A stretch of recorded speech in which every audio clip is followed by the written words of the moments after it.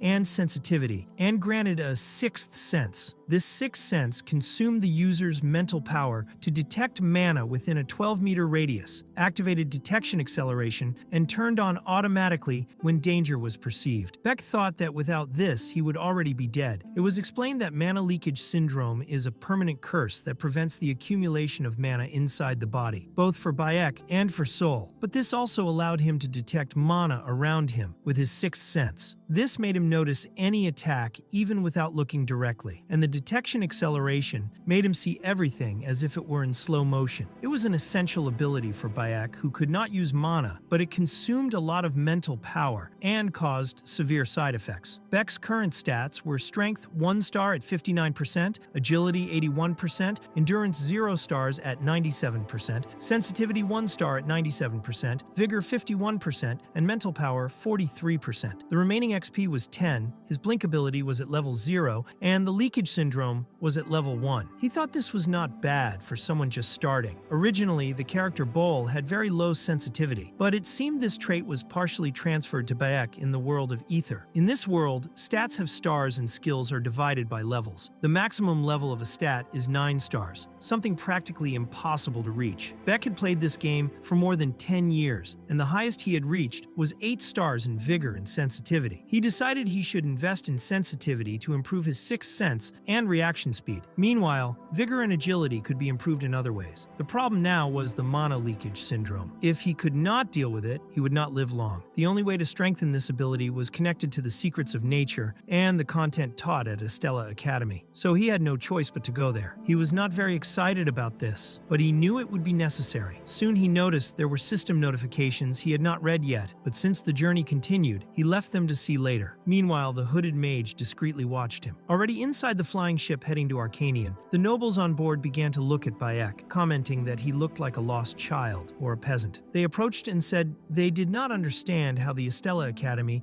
supposedly the most renowned in the world, allowed poor people like him to enter, claiming this tarnished the school's reputation. Beck said nothing and just sighed, thinking that children are the same everywhere. One of the nobles got angry for being ignored, but soon got distracted by loud voices coming from behind. When he turned to see the reason, he understood understood why. Princess Hongbyeon from the kingdom of Adolavit was there, and everyone around showed respect, bowing to her. The same person who had been angry before received only a cold and firm look from the princess, which was enough to silence him. Hongbyeon passed silently among everyone, and Beck soon realized she was the villain of that world. Hongbyeon was one of the main characters of the game, and she always got into arguments with the female protagonist. In the end, no matter what choice path was taken, Hongbyeon was brutally killed in all endings. In the few where she did not die, she was bullied by everyone at the academy before being expelled. In one of those paths, she was so humiliated that she never appeared in public again. It even seemed that the developers had personal grudges and wanted to see her suffer. Despite that, Beck had heard she was very popular among male players, and certainly she was beautiful. Soon after, Beck felt hungry and went looking for something to eat. He saw a large banquet, but everything was very expensive. He thought he could wait until arriving in Arcanium to eat. Then an announcement was made on the ship, warning that they would arrive in Arcanium in 10 minutes, and everyone should head to the first floor. Beck thought that finally everything was beginning. That was his new reality now, and he would give it his all. At least that was what he thought at first. But would he really manage to survive at the Estella Academy? Would he really manage to survive in that world? He wished he had something that could help him in a situation like that. Then he remembered a notification he had not seen yet. The Constellatio project was offering a special reward. The first option was a downgraded version of the items he had already used in the game. The second was a downgraded version of the skills he had already acquired. The third option was experience. Beck thought that at least those windows had some sense of business ethics. He started considering what he should choose. He thought about taking some items, but the system warned that due to research and the high rating of the desired item, the version would be severely reduced. He also tried to choose the hyperspace teleportation skill, but it could not be acquired either. It was a very high-level skill. He could even take it in a reduced version, but besides that, due to lack of narrative power, the system was unable to fully materialize it. The force driving the story's progression was called narrative power. If Beck kept exploring unknown parts of the story and paths no one had ever taken, he would gain more of that power. In short, he could not take anything too advanced because he was still a novice. He then asked about his warbler glasses. According to the system, they could be delivered. He accepted. Those glasses, called Warbler, were an item that contained all the information he had collected while playing. In that world, it was impossible to remember or read information about hunted monsters or acquired knowledge directly from the mind. That is why players created items to efficiently store this information. And he had done that with those glasses. Inside them were the main folder and the seal that helped him remember things. He first opened the Warbler folder, where information about alchemy materials, hunts, dungeons, monsters, and characters was stored. That was really useful. Thinking about it, if that place was really real life, it was impossible to know how many repeated missions he could do using the game system. But with those glasses, Beck had a chance to recover at least half the skills he used to have. Until Beck heard some people talking about Aiselle, and then realized she was the girl he had met before. From what they said, she apparently was not very welcome there. It was at that moment that he remembered one of the functions of the Warbler glasses, which allowed recording or checking information about characters inside the story. When he used that function, he found the record of Aiselle Morph, identified as the false heroine, an expert in ice illumination magic. She was the eldest daughter of Duke Morph, and her father's death caused the family's decline. It was also recorded that she died throughout the story. Beck reflected on this. If she was the false heroine, then there was something important to consider. Even though the place he was in now was the game called Aether World, the fact was that this game was based on a fantasy novel called Do Not Love the Princess. The novel told the story of the heroine Aiselle, who lost her entire family and grew stronger by facing the schemes of the villain Hongbyeon until eventually ending up beside the male protagonist. In the end, Aiselle's desire for revenge completely disappeared, and the male characters protected her. It was a sad ending that received much negative feedback from readers. The problem was that even though the game world was based on the novel, the story had been deeply altered. In the game, an original character named Flame was added and ended up taking the heroine's place. Moreover, Flame had her own story within the plot, as if she were an element coming from inside the novel itself. Thus, unlike the original version, Aiselle became the false heroine in the game, and Flame took the place of the true one. Despite numerous efforts from players, it was said that Flame could not survive in any of the possible routes, which led to her removal as the main heroine. Even so, Beck thought all this had nothing to do with him. Maybe it was just an impression, but he felt he had seen Flame somewhere before. However, at that moment, he needed to prepare to get off the ship. Later, already at the Estella Academy, the entrance ceremony began. The Master of Ceremonies explained that the dark demon humans were mages who had accepted supernatural powers and over time were transformed into monsters. Even at that moment, these demon humans were still invading the world, opening portals to other dimensions or releasing ancient dungeons. The fate of the mages present was to protect the world from destruction caused by darkness. Next, the 4 students with the highest admission scores were announced, along with the representative of the freshmen. All of them went up to the podium, and Beck thought each one perfectly fit the role of protagonist in the story. The most striking among them was the freshman representative, Ma Yu-seong, who had been the student with the highest score that year. In summary, Ma Yu-seong was the kind of character that best represented the phrase, "Between heaven and earth, I am the honored one." He had a mana status of 9 stars, with potential close to the realm of deities. A true genius among geniuses, capable of controlling all the elements of that world. Even if he did not reach the true ending, he should at least avoid bad endings. Beck thought Ma Yu-seong needed to be on the right side of the story, but that did not depend on him, but on Flame, since everything revolved around how she would act from then on. Since Flame was from the same reality as him, it might be a good idea to get closer to her. But everything would get complicated if she saw him as an enemy. Since he had the advantage in terms of information, he did not need to risk anything. Flame had the body of the novel's character, meaning she was also a player in the real world. Even if his importance was less than that of an NPC from some village, he needed to keep the story on track. Moreover, the heroine with the special ability to purify the demon humans was precisely her. But this same ability also impoverished the souls of those around her. Being close to Flame would negatively affect Beck, so his role should only be support from a distance, avoiding direct involvement with the protagonists whenever possible. With that, the entrance ceremony was completed, and he finished episode 2, which consisted of entering the Estella Academy. Later, already in the classroom, Beck thought it had been a long time since he last studied, and it was strange to be a student again. Still, he felt safer having an important item, the Estella pocket watch, an object that proved he was officially a student at the most prestigious academy in the world. With this watch, he could access special services and treatments, so he decided to make use of it as soon as possible. Soon the teacher arrived, ordering everyone to sit down. He said he would begin the assessment then, and asked everyone to put away unnecessary materials. Beck wondered if, right after the ceremony, there would already be a test. Estella's academic curriculum was stricter than that of several Korean universities, and the first test, called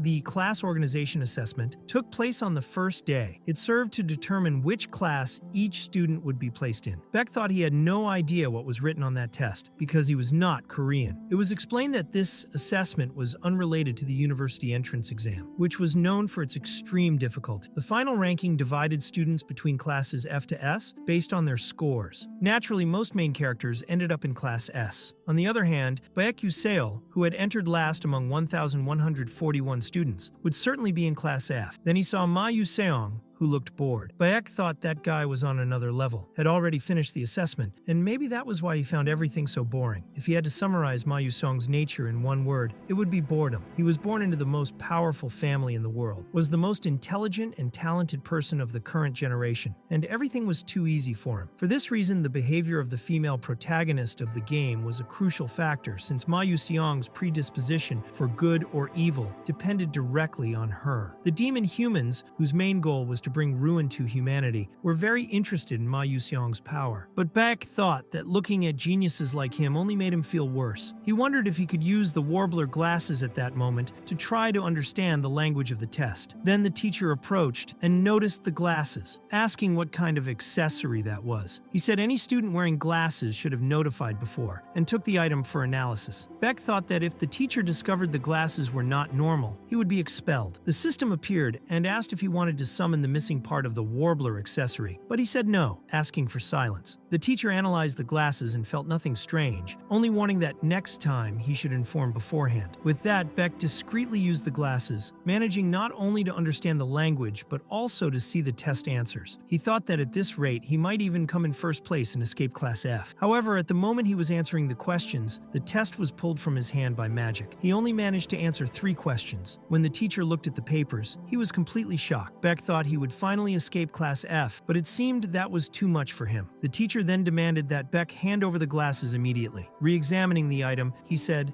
that was not possible, and called for Dr. Grayan. Beck wondered what was happening, why he was being examined like that, and if he had been caught cheating. Later, the warbler glasses were being examined by Dr. Grayan, the professor of magical engineering. He commented that the fact Beck managed to solve those questions was suspicious, but confirmed the glasses did not contain magic. In other words, he had not cheated. The answers were given with pure intelligence. Dr. Grayan librarian found Bayek interesting and asked Professor Lee Hanwol to apologize to him. The professor apologized and offered to accompany him back to the classroom. Beck thought that, to be honest, he had indeed cheated, but he was lucky the glass's function was not active during the analysis. Later, while the tests were being corrected in the teacher's office, Lee Hanwol was still suspicious about Bayek's test, until Professor Edeltiemann approached and asked if those were the freshmen's tests from that year. She had heard there were very interesting students among the new ones. Lee Hanwol confirmed, mentioning some names. First, Hongbi-yeon, princess of the Kingdom of Adalavit, the Kingdom of Flames. Then Jeremy Skarlven, who completely defeated his own brother in the fight for the throne and was crowned at 12 years old as the successor of the Skarlven Empire. He also mentioned Hai Wanryang, successor of the Master of the Full Moon Magical Tower. The professor commented that it had been quite difficult to create questions for students like those, and Hanwol said he was glad to know the tests were up to the challenge. Beck thought that, just as Professor Edeltiemann had mentioned, that year's class organization test introduced a new kind of question. The first 3 questions were especially difficult for those who had studied traditionally. There were clear intentions behind those questions. The first was a flexibility test, allowing the student to skip the question if it was something they could not solve. After all, one cannot answer a problem that does not appear in the book studied. The era of magic based only on memorization and theory was over. Now began the era of combat, where quick judgment and creative thinking defined the results. However, those questions were not made to be actually solved. 1,000 of the 1,141 students left all questions blank. Of the 100 who tried to answer, most did not get any correct. Only 3 freshmen managed to answer all 3 questions correctly. Ma Yu-seong, the prodigy of the century who appeared like a comet. Flame, who was admitted with a direct recommendation from the director. And the third was Beck Yu-seol. Professor Hanwol was impressed. To him, it made sense that Ma Yu-seong and Flame could do it since they were considered geniuses. But Beck Yu-seol, with the lowest admission score in the academy, was totally unexpected. He did not expect that student to solve those questions, especially considering he could not solve any of the other problems. Professor Edeltiemann commented that his score really did not make sense, since there were countless formulas and equations that others could not even interpret. Hanwol asked her if she thought Bayek was a genius. She replied that it could have been a coincidence or not. Then Hanwol remembered that Bayek was admitted to the academy because of his special ability to control Blink, and that it was the director himself who guaranteed his entry personally. A combat mage specialized in Blink was rare. This made Hanwol even more interested in Beck. Later, everyone was anxious to see the class assignments. Everyone wanted to know their scores and where they would be placed. Beck was certain he would go to Class F, as always. But when looking at the board, many people were shocked by Beck Yu-seol's score. They wondered how someone like him, who barely entered Estella, could be in that class. Beck did not pay attention to the comments. He just wanted to check which class he was assigned to and leave. But he noticed that his name was not in Class F, nor in Class E. He wondered if he had failed or even been expelled. Then he heard people saying there was a mistake because it made no sense for Beck Yu-seol to be in that class. Curious, he went to see what it was. His name was listed in Class S. He did not understand how that was possible. Class S was the most special, the place where all the most extraordinary students of Estella, the best magic school in the world, gathered. Unlike the other classes, which had several rooms, Class S had only one, with 41 students in total. Beck thought it could only be a mistake. It made no sense. If he were in that class, he would meet the main characters very often, and that would only shorten his life even more. He decided that from then on, he would do everything to keep a low profile and go unnoticed. Meanwhile, someone was not being fairly rewarded for her performance. It was Professor Hong Yela, a fire element specialist and mother of Hong Byeon. She mentioned that her daughter had missed 3 questions, while even Aiselle, the polite princess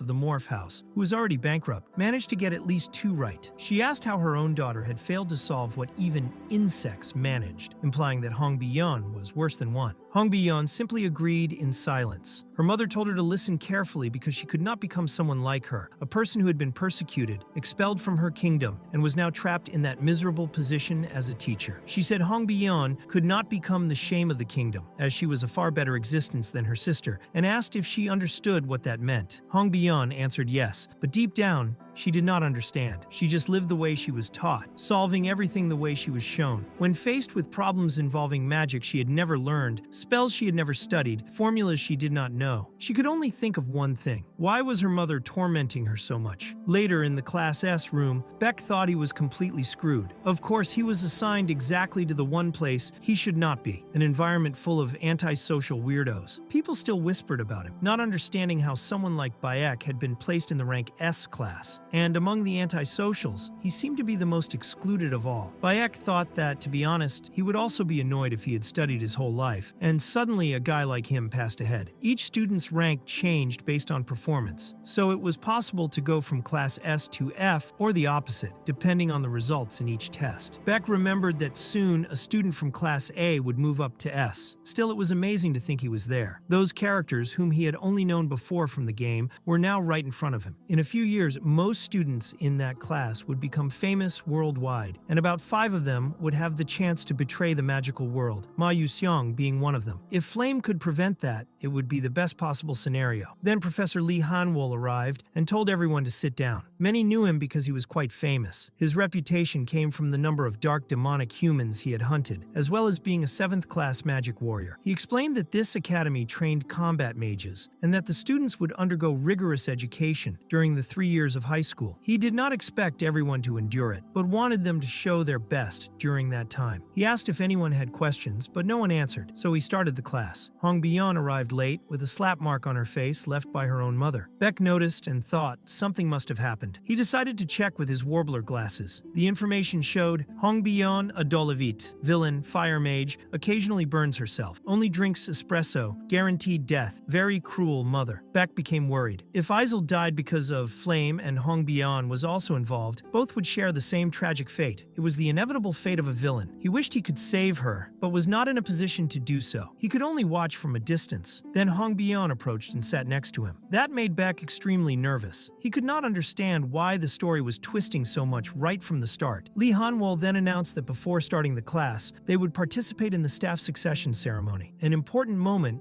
in the life of all Estella students. Class S would go together with Class A for this event. Beck found it a bit annoying, but was looking forward to it. There were 2 major events at Estella Academy: the contract ceremony with a familiar and the staff succession ceremony. Because of the Academy's reputation, this ritual was as special as any other. Later, they were taken to a space completely shaped by magic. Lee Hanwol explained that there were low, medium, and high-class staffs, and the students needed to prepare. All they had to do was pick the staff they found most interesting. But the exchange process was very complicated, so they needed to choose carefully. Beck thought that even with all that, it was not the students who chose the staffs, but the opposite. In the Aether World, staffs only responded to those worthy of wielding them, causing a resonance effect. That meant the staff would choose the person. He wondered which one would choose him. If he were still in Class F, he would have tried to pick a low-level staff. But now, being in S, he could afford to try something better. Probably the type that suited him was the short form. The staffs were divided into 2 main types: wands, which were short and used by knights who summoned magic quickly, and long staffs or scepters, used by priests and mages who accumulated a lot of power in a single attack. Once again, the other students murmured, watching Beck, wondering which staff he would choose. Beck thought they could talk as much as they wanted. Then someone approached him, and he wondered who that guy was. He introduced himself as Yuslek, and Beck had no idea who that guy was. He'd never heard the name before. Yuslek asked which staff Beck planned to take, and Beck replied that any would do. He just wanted to find one soon. Yuslek said he should look for a staff that matched his plebeian status. Beck completely ignored him and replied that Yuslek should also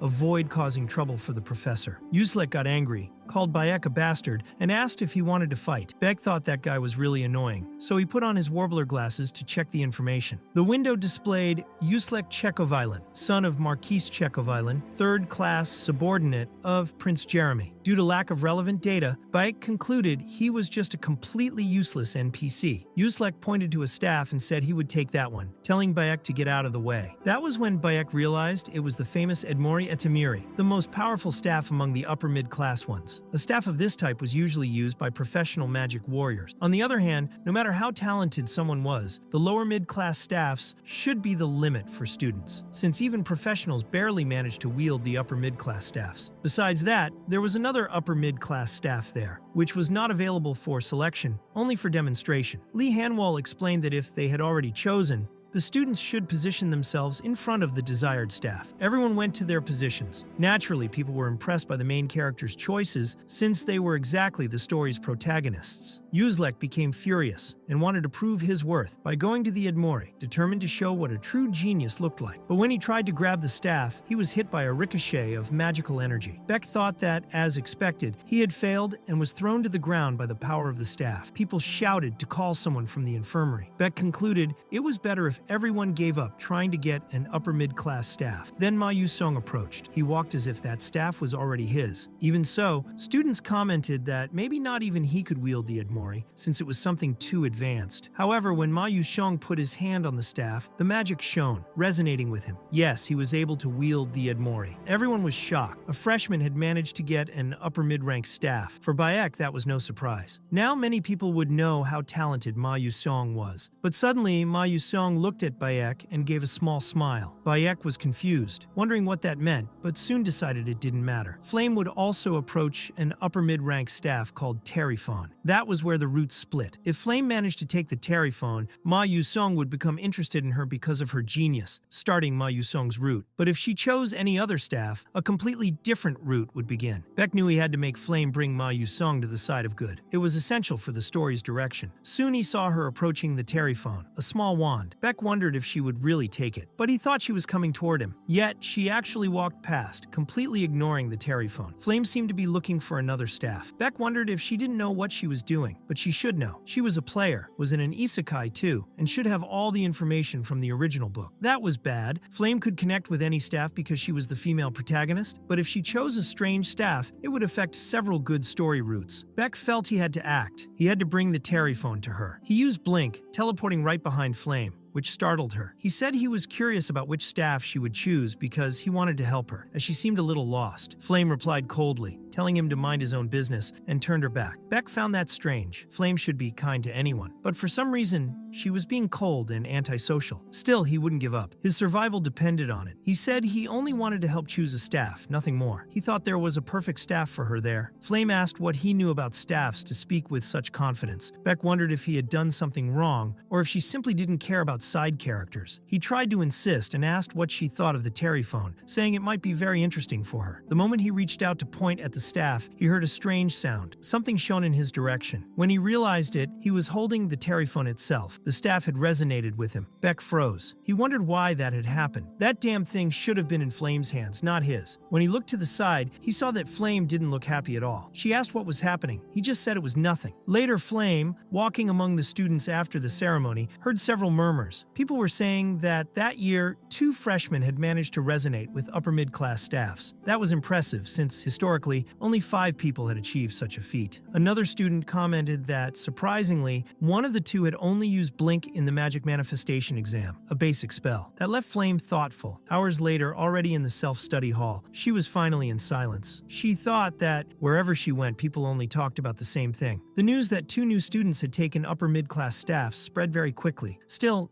she couldn't understand. She wondered who that boy holding the Terriphon was. She remembered reading the original novel 3 times before coming to that world, and Baek Yu Seol had never appeared. There was no mention of him. The book said no one had ever managed to hold the Terriphon. To think that boy managed to resonate with the staff so easily, maybe he was just trying to show off to her. But Flame thought that was useless for now, until some girls approached, asking if she was studying alone. She turned around with a big forced smile and answered that she wasn't that much of a nerd, calling them brats. That confused one of the girls a little, since they were the same age. Flame tried to explain it was just a habit, but actually she used that term because she was an adult inside Flame's body. When they asked again if she would study alone, she realized the girl was Jackie, which confused her because Jackie's style was very similar to hers. Flame said no, she would have a special supplementary meeting, using that as an excuse to leave. She thought it was really hard to be a student at that age. That was when she literally bumped into Hai Wanriang, accidentally hitting him. He asked if she was okay after the bump,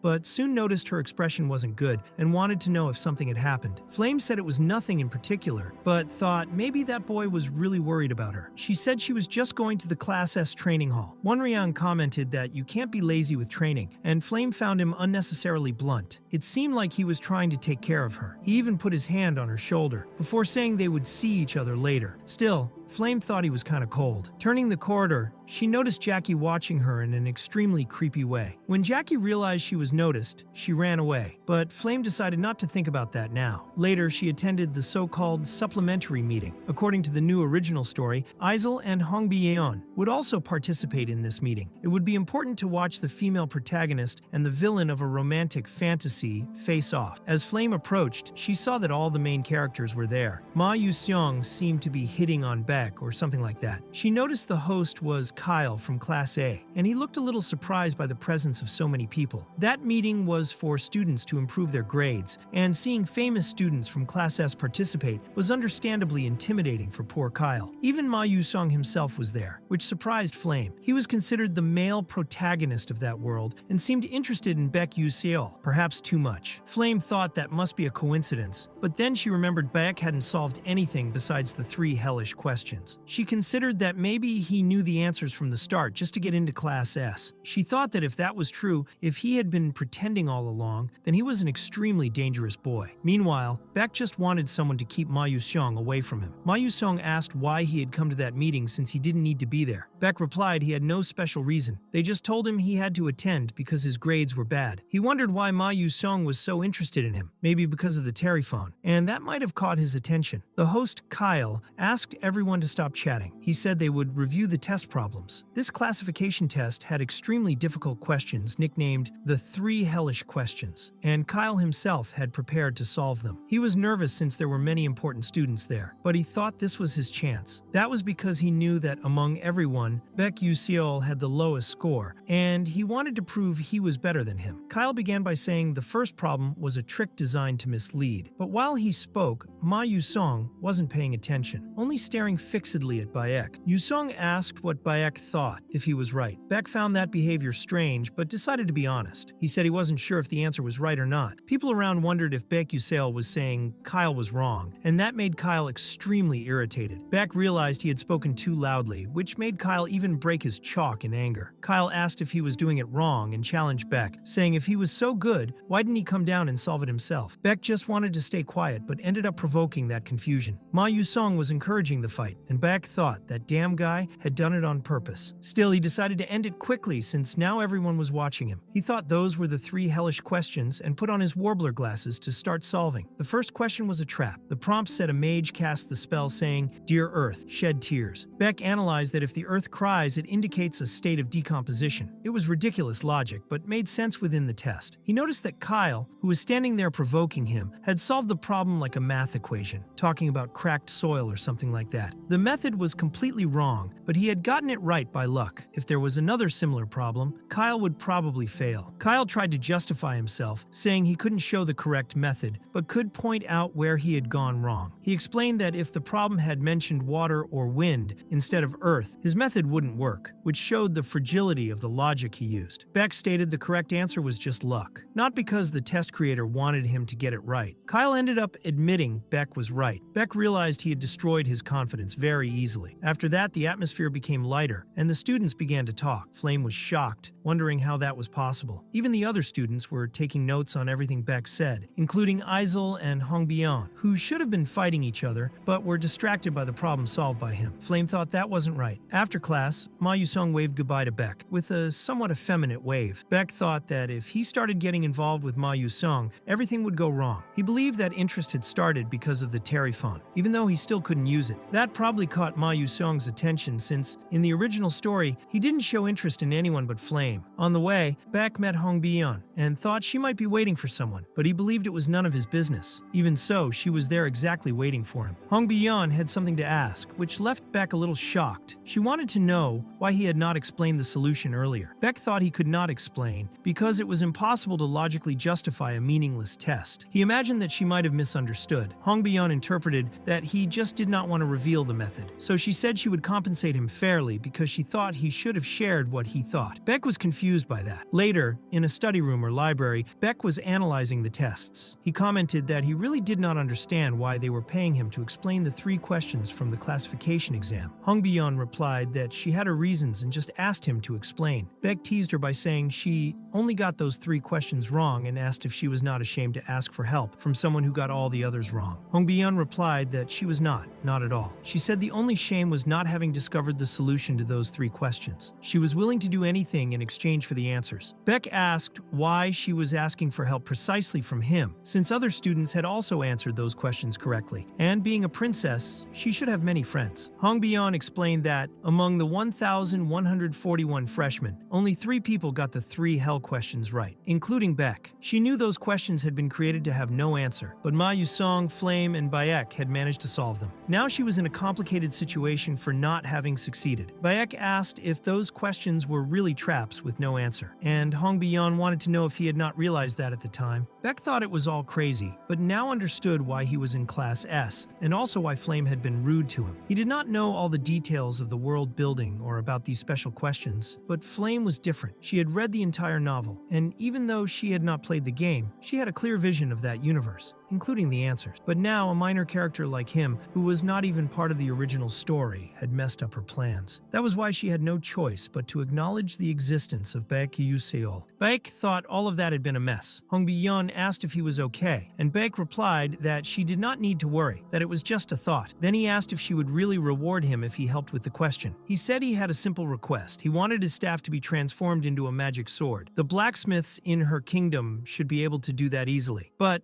Hongbion replied that only low-level mercenaries use swords, and asked why a mage like him would use such a thing. Beck said it matched his style, and thought he did not want to explain that. Actually, he had no mana, but still asked if she would do it or not. Hongbion replied yes, she could easily handle that. With that settled, Beck said they could start with the first question. He said her method needed a change of perspective. He knew Hongbion's biggest weakness was that her magic was based on didactic teaching, which made her a person trapped in a single type of thinking. She would only realize this in the second year, after a significant defeat by Flame. Beck did not think he could give direct hints, but wanted at least to push her in the right direction. Then he asked if she knew what a meaningless quiz was. Hongbion said she had heard of it but did not understand very well. Beck decided to give an example. He asked what was between one knee and the other knee. Hongbion answered that it was the thighs. Beck said no, the answer was the letter I, because between knee, there was an I. Hongbion stared at him intensely, and Beck told her not to get so stressed, saying it was just for her to take it easy. He explained that there are formulas and techniques she did not yet know, and when that happens, it is necessary to solve things with creativity. Creativity cannot be memorized. Knowing many spells and techniques is important, but for a mage, the most essential thing is to see the world beyond the borders of thought. Magic can grow even with the smallest change. Hongbion's problem was that she could only see things as they appeared. For her, spells were just about memorization and casting. Even though she was excellent in analytical thinking and judgment, she still failed at the most important aspect for a mage, creativity. Hongbion became really serious about all that, even a little nervous, and Bayek thought she was taking it too seriously. He asked if she had understood everything, and she answered yes, she had. Beck found that fascinating, especially since he himself did not really know what he was saying. He said he was happy she understood and said they could start. From there, he began to tell a series of absurd jokes, the kind only uncles would tell. He said things like, "The stone greeted the log, what time is it?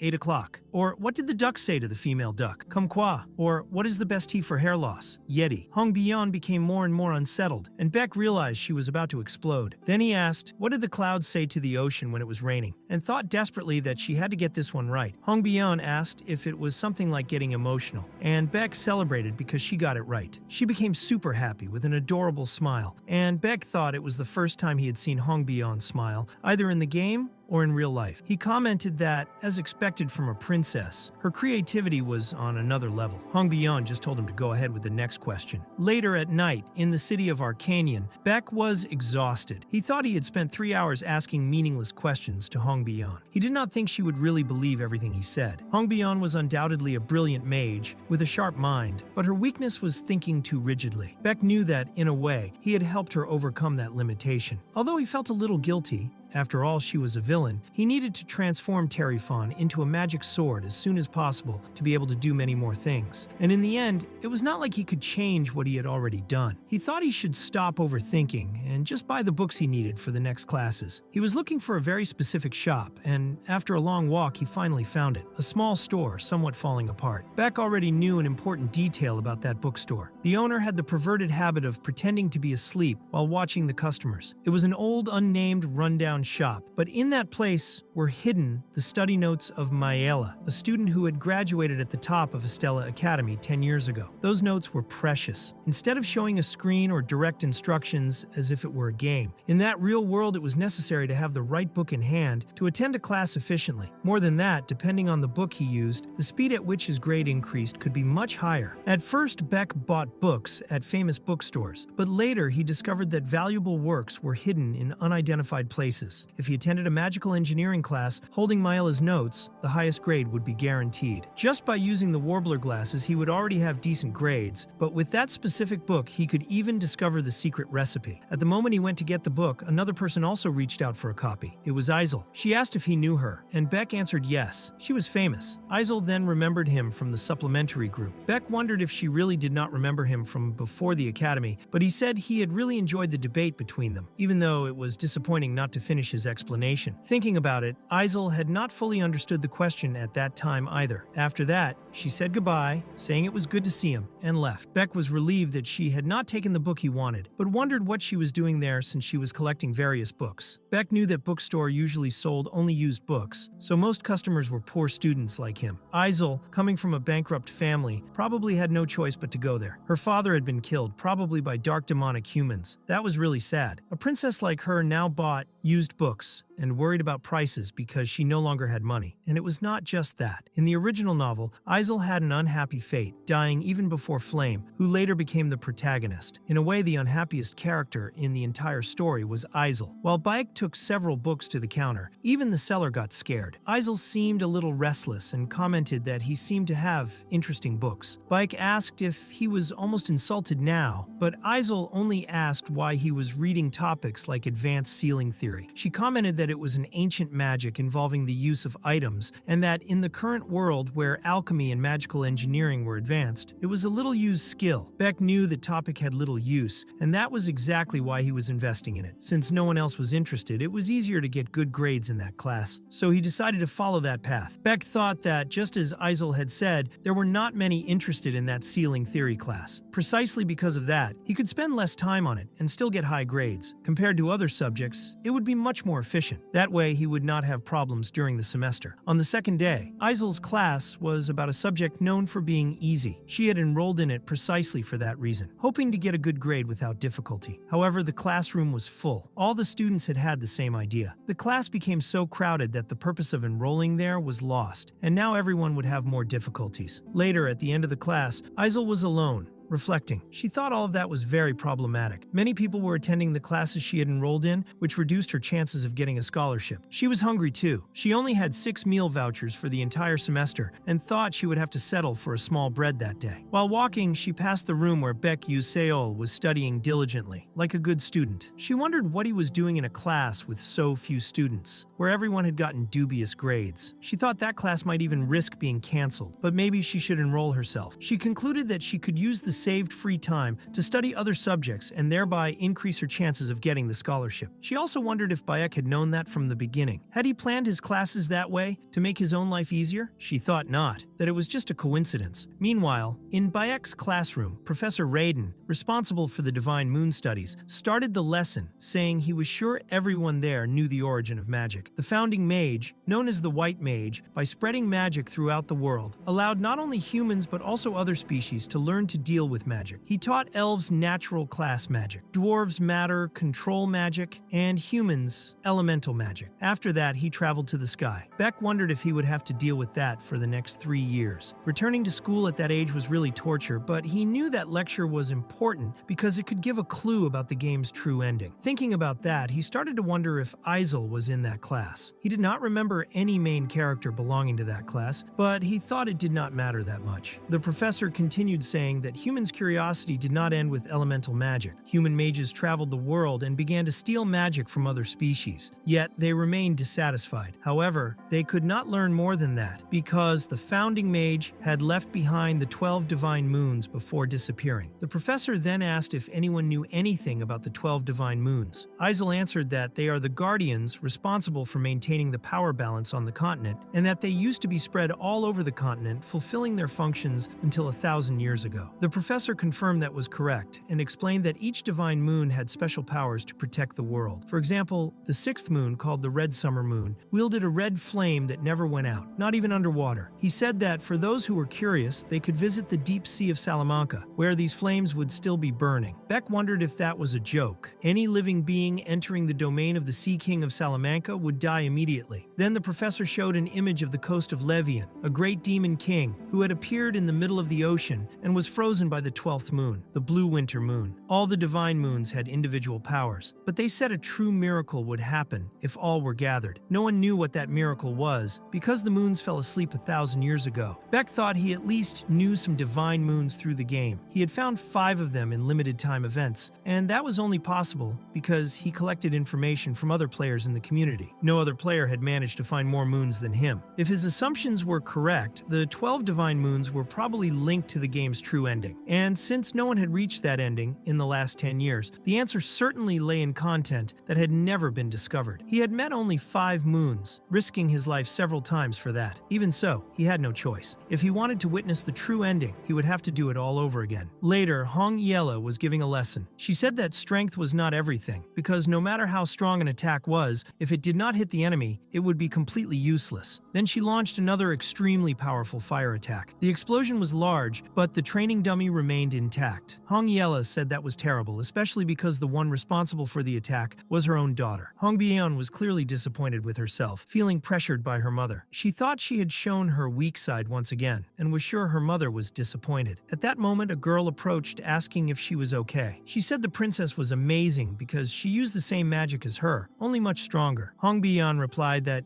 it was no use if she didn't hit the target, but the girl insisted that the magic was still incredible. She said she had heard about the princess since she was little. Hongbian then remembered who she was. That girl was also a fire-type mage, and her name was Arshuan. She was known as a new level of genius in the fire attribute. Maybe she didn't yet fully compare to Hongbian's magic, but she was very close. Hongbian commented that it must be good to have good aim. Arshuan replied that if Hongbian practiced, she wouldn't even have a chance against her. The princess stood up, saying it was better to end that nonsense. She thanked Arshuan for talking to her, since that conversation had improved her mood, but she noticed that Arshuan was looking at her in a somewhat sinister way. Later, already exhausted from training, Hongbian was greeted by her exclusive guard, Yeterin. Yeterin had already served a drink and some Jine sweets, which were Hongbian's favorite, and took the opportunity to comment on the budget for the staff repair that she had requested earlier. Because of the quality of that staff, they said a high-level sword would be forged. However, there was something questionable about that. Yeterin said she had heard that the wand continuously drained the user's mana. Hongbian asked if that was some kind of demonic tool. Yeterin explained that it was not exactly that, but that the staff constantly resonated with the energy of nature. Hongbian got annoyed, saying that for draining the user's mana and resonating with nature, a crappy staff like that shouldn't be considered mid-high level. Yeterin explained that actually that was exactly why the staff had that level. Its original ability could drastically strengthen the user's mana, making it high level or even superior. But because it consumed mana constantly, it was downgraded to mid-high level. If it weren't for that attribute, it could be one of the greatest staffs of all time. Hongbian asked how a student could know that, and Yeterin admitted she was confused too. Even so, Hongbian stated that most people wouldn't use that staff, but she was sure that plebeian would understand. She said Bayek was really a unique person. A few days later, with the official start of the semester, Beck was in Professor Kalim's class, a specialist in mana orbitology. Kalim explained that attack magic needed to be handled more carefully than any other type of magic, so that class would be mandatory from that day on. They would learn orbitology focused on shooting, aiming, and would also discuss the orbital formula. The professor presented a problem. 760 meters to the north, there was a wizard running south at 12.6 meters per second. The challenge was to calculate how to orbit and predict the correct distance to hit him using water-type magic. One student commented that if someone didn't have water as their main attribute, they wouldn't know how to solve it. Beck found that extremely annoying. Those classes were much harder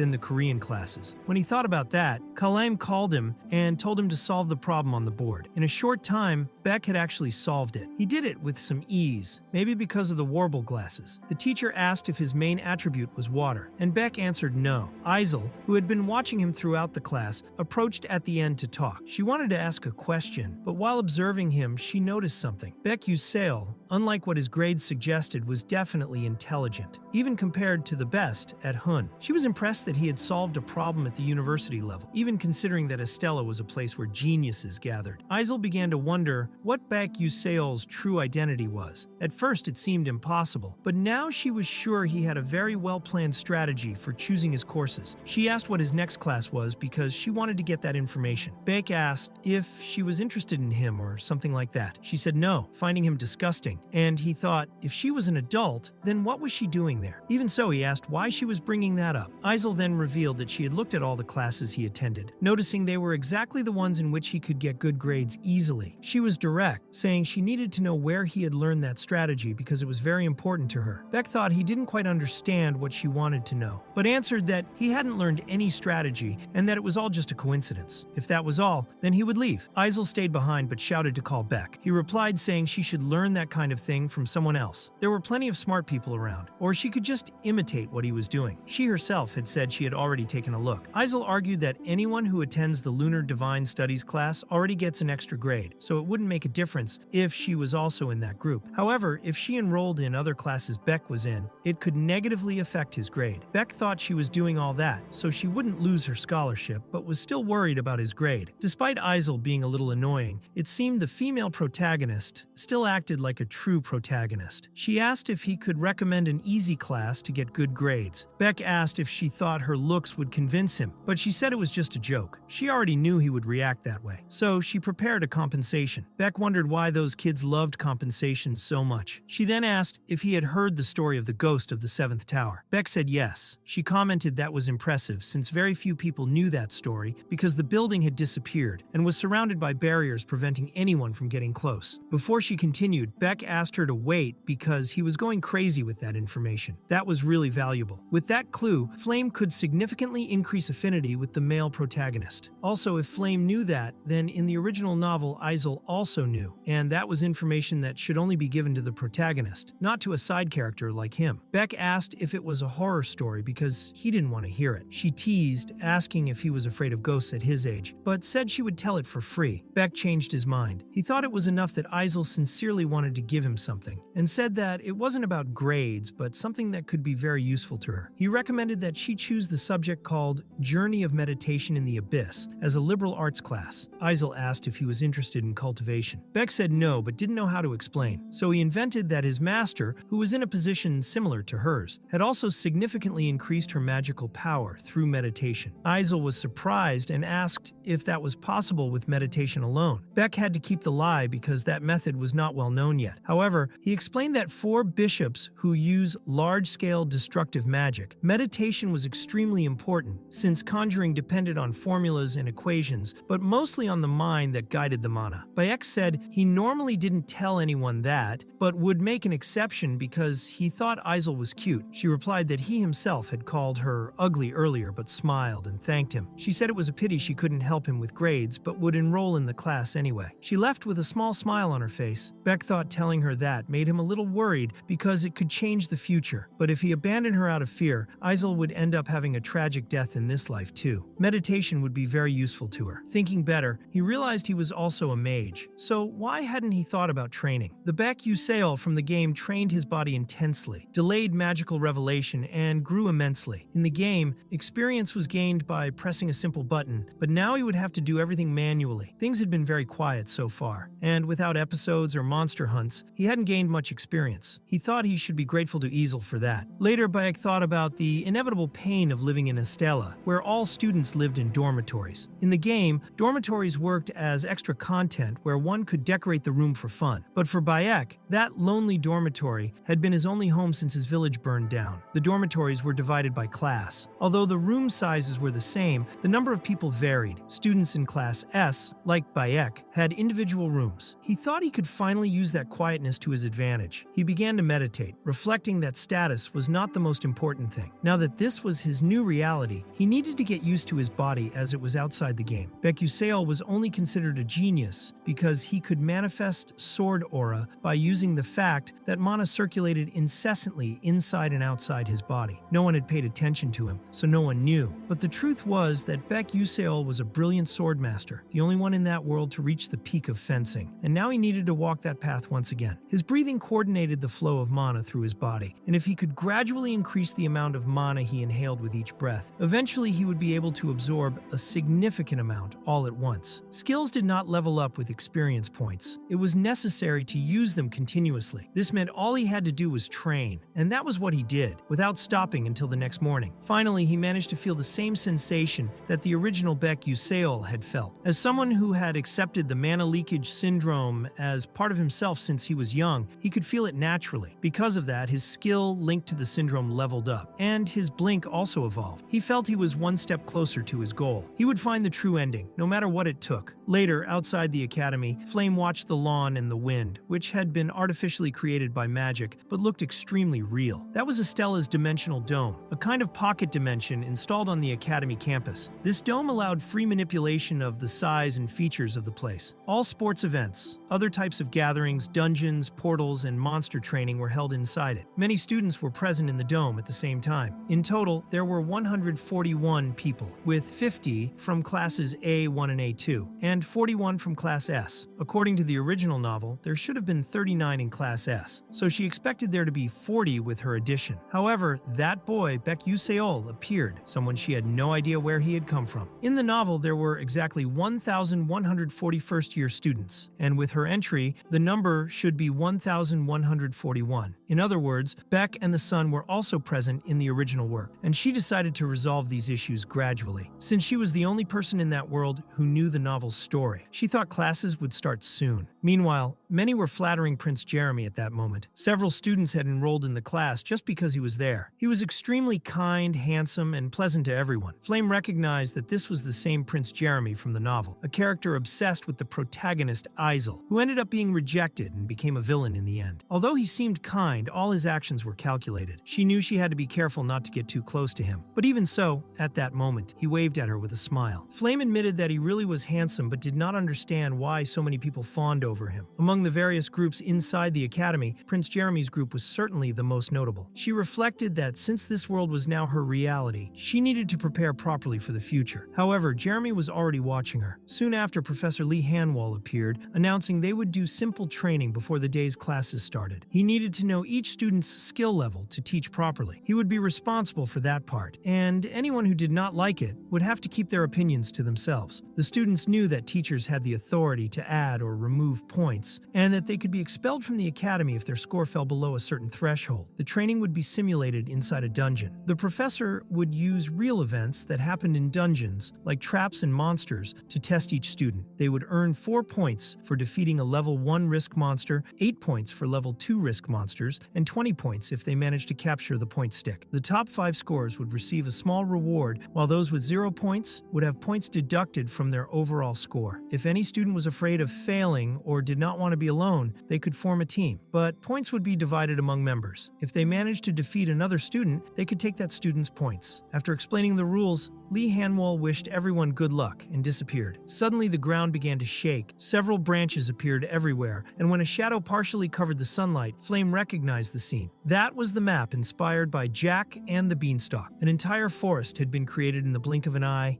Gigantic. Flame thought she should move forward and continue her path alone. That was when Jackie approached, asking if she would participate in that practical training alone. Flame apologized, saying she would try alone this time, clearly to earn more points. Jackie said it was fine. After all, it could not be avoided since points needed to be divided in teams. Flame could not tell if Jackie was being sarcastic or sincere, but said they could team up next time. She thought that, in a way, Jackie seemed to be imitating her, but maybe it was just a phase. About an hour later, Flame was already exhausted and wondered when it would all end. Suddenly, she was almost hit by several vines, but managed to protect herself using a magic shield. She realized that not only the monsters, but the environment itself also attacked. Practical training at Estella really could not be underestimated. She thought she had accumulated 18 points so far, which was not bad, but also showed the limitation of working alone. She needed to move faster. Soon after, she felt an oppressive presence. At first, she thought it was a monster, but it was actually a person. Flame was surprised that someone could hide their presence so well. She herself was hiding hers with the one with nature spell. Her specialties were trapping, destroying, healing, and defending, a perfect combination for ambushes. When she looked closer, she realized it was Beck, who was also alone. She had heard that many students tried to form groups with him, but he rejected all of them. Now she noticed he was holding a point stick, which made her see a perfect opportunity. Determined to test him, Flame used the light set spell. The distance between them was 15 meters, allowing for good defense. She concentrated and launched a light bullet toward him. Beck reacted at the last second, using Blink to dodge as if it were something simple. Flame was so shocked she trembled completely. She could not understand how he had dodged a second-class spell from that distance. Meanwhile, after blinking, Beck wondered if she was trying to kill him. If his mana leakage syndrome skill had not leveled up, he would be dead. Now his blink was level 1, with a maximum distance of 12 meters, maximum 2 uses, and a cooldown time of 3 seconds. He still had 2 uses left. He decided he needed to use the terrain to his advantage to deal with Flame, so he teleported far away. He thought he would be safe at that distance. His current goal was 5th place, so he didn't need to take risks. The reward for 5th place was the Ethereal Roots, which increased vitality and strength. The top 4 places would end up with the main characters anyway. For him, it was enough to get 3 more point sticks. A group then encountered Beck. They looked like bullies ready for a fight. Beck recognized one of them, Raiden, who had recently become famous at the school. He was part of Uzlek and Jeremy's puppet group. Beck noticed Raiden was carrying 3-point sticks. It was impressive that even a puppet like him had managed to get so many. One of the students in the group commented that he had heard Beck had cheated to get into Class S. Raiden said that if someone could get in just by solving 3 strange problems, then Estella Academy had really lost its prestige. He added that since they had found Beck, he might as well give up his point stick. Beck replied that he was not willing to give up. Raiden asked if he really intended to resist, if he really thought he could face 4 people alone, and mocked him by asking if he would use his incredible mid-level staff since he couldn't use magic without it. But Beck completely ignored what they were saying. Instead, he focused on his plan. With level 1 Blink, it would be difficult to face Raiden, who came from an influential family. Maybe, if he still had the 3 blinks, it would be possible. But there was one variable in his favor, the point stick he was holding, and also the fact that they were inside a dungeon. Then Beck said it was okay and extended the point stick, making it seem like he was going to hand it over. Raiden, distracted, fell into the trap. While he focused on the stick, Beck approached with Blink and used the point stick to hit him with a magic strike. Raiden shouted that he would catch that damn plebeian, but in the next moment Aiselle had disappeared. When he reappeared, he was behind him. Beck thought that had been dangerous, but mentally thanked the stick he had stolen. Furious, Raiden ordered him to give it back immediately. Beck reflected that point sticks were really efficient. He had discovered that by coincidence while playing. The point stick was an extremely broken item with very high durability, impossible to be destroyed by the common magic of students, and as resistant as most magical tools. Although it was of little use for casting spells, for someone like Beck, who fought physically, it was a perfect attack weapon. Raiden couldn't understand how that plebeian had managed to take his stick. He told his group to hurry and attack, but then he realized the whole dungeon was shaking. He ordered everyone to unite against the new threat, and Beck took advantage of the distraction to escape. Still, 2 mages from the group fired spells at him, but Beck easily dodged using his blink. He was so fast that the others could barely keep up. Beck had many years of experience in player versus player combat, and using the terrain to his advantage was natural to him. Raiden was focused on defeating Beck, even with the dungeon about to collapse. He told everyone to calm down, saying Beck was still around. When the terrain stabilized, they could attack him. He warned that if their spells failed, there could be magical ricochets, so caution was needed. Then Beck suddenly appeared right in front of him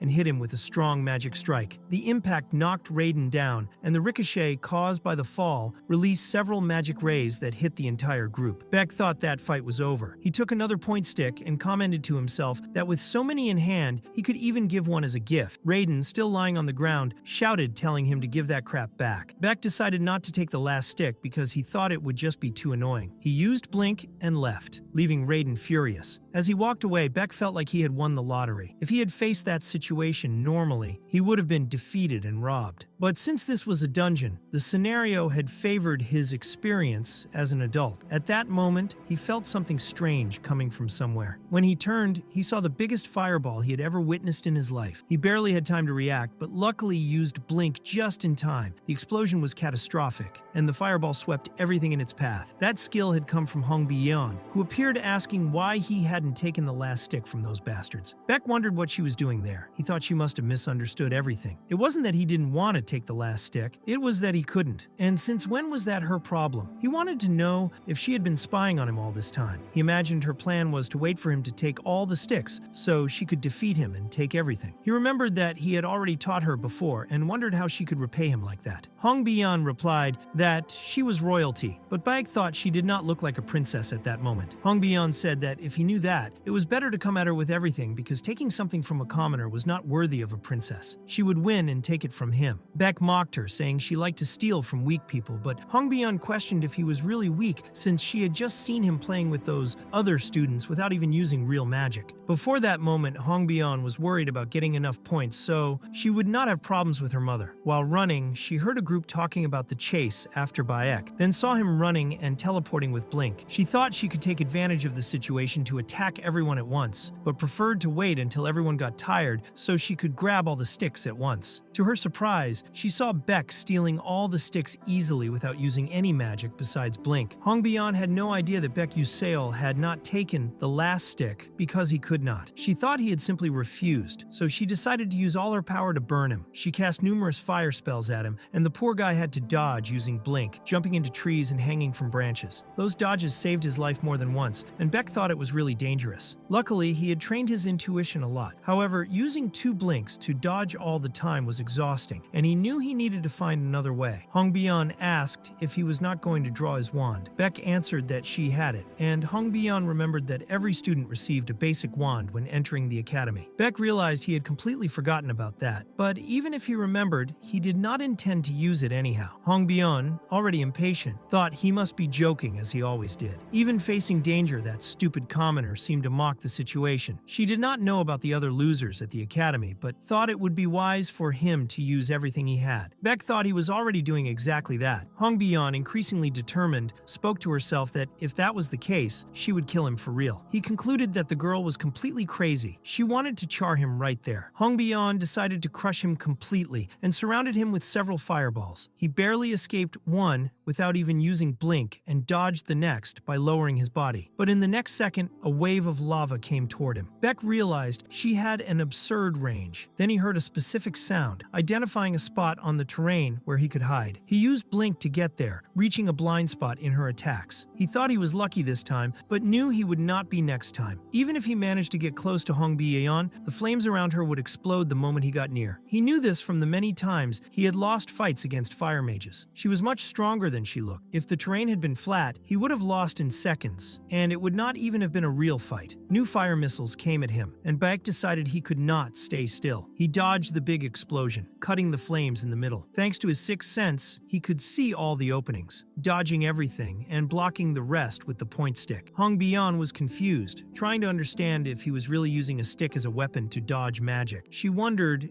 if that was really possible. Beck noticed his senses were decreasing over time. That feeling of moving the body to fight a mage was completely different from playing on a keyboard and mouse. It was all much more vivid. He could feel the flow of mana, and his sixth sense already seemed as natural as seeing and hearing. Hong Bi-yeon thought that place, full of trees, should be advantageous for her because of the fire attribute. Still, she realized she needed even stronger magic to defeat him. While Beck blocked the attacks with the stick, she knew she could not stay defensive forever. She needed to break the magical shield around him. When she noticed a gap during the casting of a spell, she took the opportunity. He used Blink to move quickly until almost touching her. It was at that moment she activated magic that caused damage to anyone who approached. Beck already knew that ability. It was used by fire-class bishops in close combat. The magic caused an explosion to anyone entering a 2-meter radius, but he had been through that many times. At the moment the explosion was triggered, Beck jumped back and soon after managed to hit her magical shield with a precise strike. She fell, surprised, not understanding how he had broken her defense. Beck said he had won. Hong Bion, still on the ground, asked who the hell he was. Beck replied that he was just another ordinary student. Then he called the person hiding to come out because he knew she had been there from the beginning. It was Flame. She approached, asking how he knew she was there. Beck answered it was pure intuition. He thought to himself it was actually a kind of sixth sense to detect mana leaks, but that was too specific to explain out loud. Flame wanted to know how he had managed to break Hong Bion's magical shield with a simple point stick. Beck replied it was also by intuition. Beck thought it was probably a configuration bug, something that did not appear in the original novel, but he could not just tell the truth, so he commented that the little stick was quite resistant. But Flame countered, saying it was not supposed to be just resistant, but able to break a magical shield. She said normal knights had already disappeared from that world, and Beck really had no argument against that. Flame said she had always thought he was strange, and asked who exactly Beck Usiel was. Beck wondered if that would be the end, since not even a month had passed since everything began, and he was already about to reveal his secret. The situation was getting too risky for him. Still, he said she could suspect, but he was not a bad person. He preferred to help Flame, and she did not understand why he would do that. Beck then took the moment to completely ignore the subject and left saying he had no time. But at that moment, Hong Bion threw all the sticks straight at his head, and Beck complained, saying that if she had something to say, she should just say it. Hong Bion replied that she thought he would at least grab one since he managed to dodge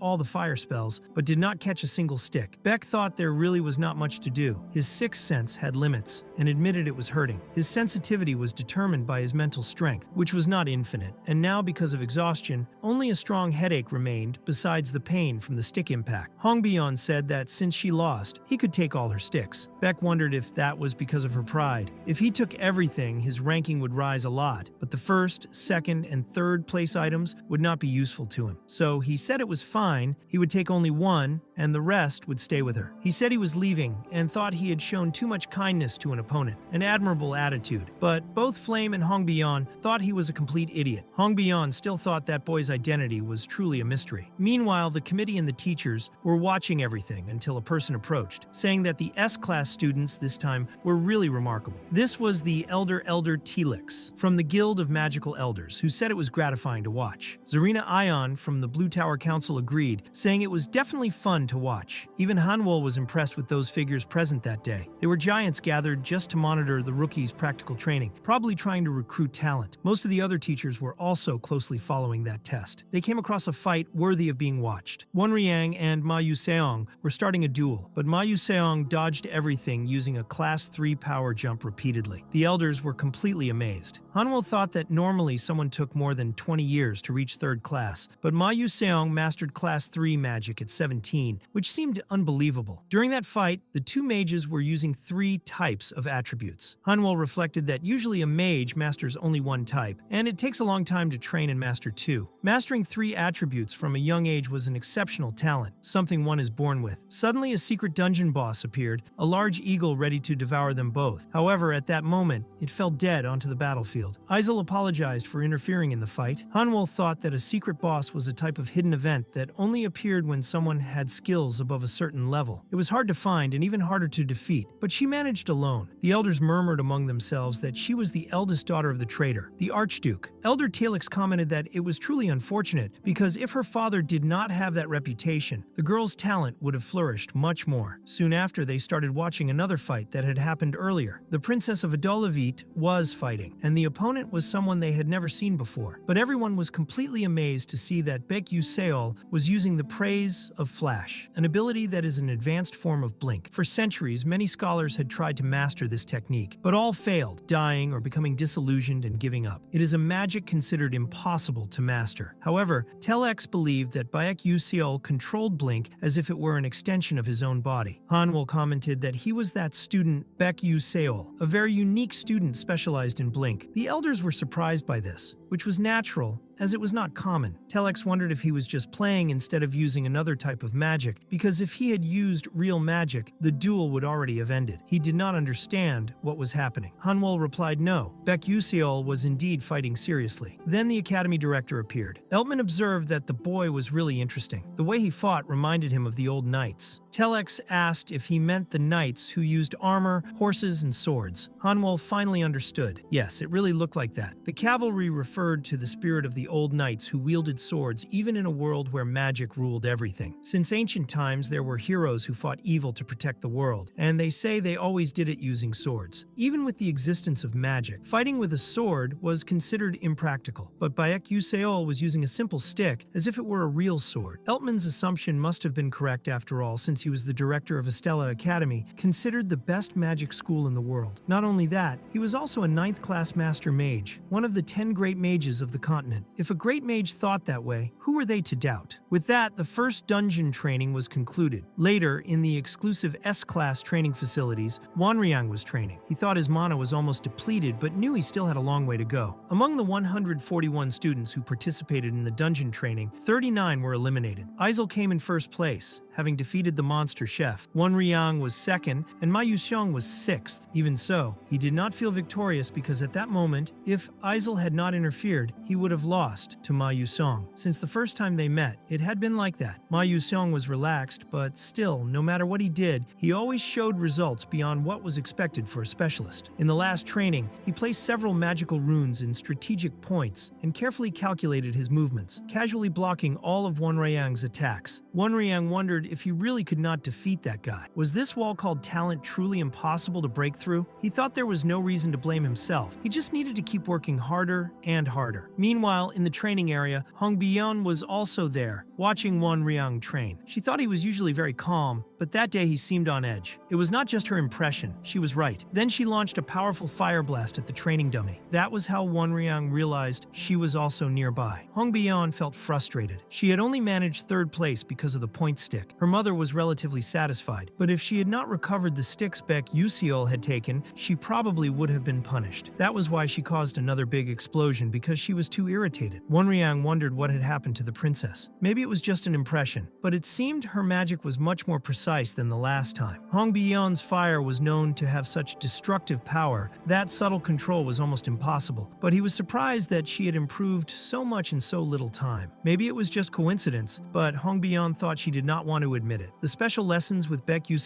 really had an effect. Since the silly and meaningless questions stopped, her magical ability had begun to improve. He might have been just a commoner with low grades and the worst personality in the world, but Beck was the only person who could correct her flaws. Still, she was irritated by that. Then Yeterin appeared to deliver the Terifon staff she had ordered. She asked if she could inform student Beck Hongbian said there was no need to inform him because she would do it personally. Later in the second main tower, Hongbian went there because she heard Beck was in that place, where the professor's laboratories were. But upon arriving, she blushed, wondering why she was there. She could have delivered what she needed in the training field. She began to think she was stalking the commoner, and just as she decided to turn back, she was intercepted by Professor Hammerl. Hammerl said it seemed like it had been yesterday that she was teaching magic in the palace, and now the princess had grown so much. She asked what brought her there. Hongbian replied she just needed to settle something quickly, and was already leaving. Hammerl then recommended she leave soon, because the place was a bit hectic. The magical officials were busy looking for a student named Beck The professor asked if the princess had fought him personally, and if she noticed he did not use any magic besides blink. Hongbian was a little disappointed to learn that even the professor had watched that fight, right in front of the teacher she admired the most. Hammerl said there was no reason for her to blame herself, because the other was also doing his best. That was the result of the conviction he carried. The director, watching the practice, even thought the student was trying to bring back the spirit of a lost knight from ancient times. Hongbian thought that did not make much sense, but now that she thought about it, Beck had only used the point stick as if it were a sword, so that was why he ordered a magic sword. Now everything made sense. She felt very stupid for not putting the pieces together before. For a princess, she really thought she was an idiot. Still, Hongbian said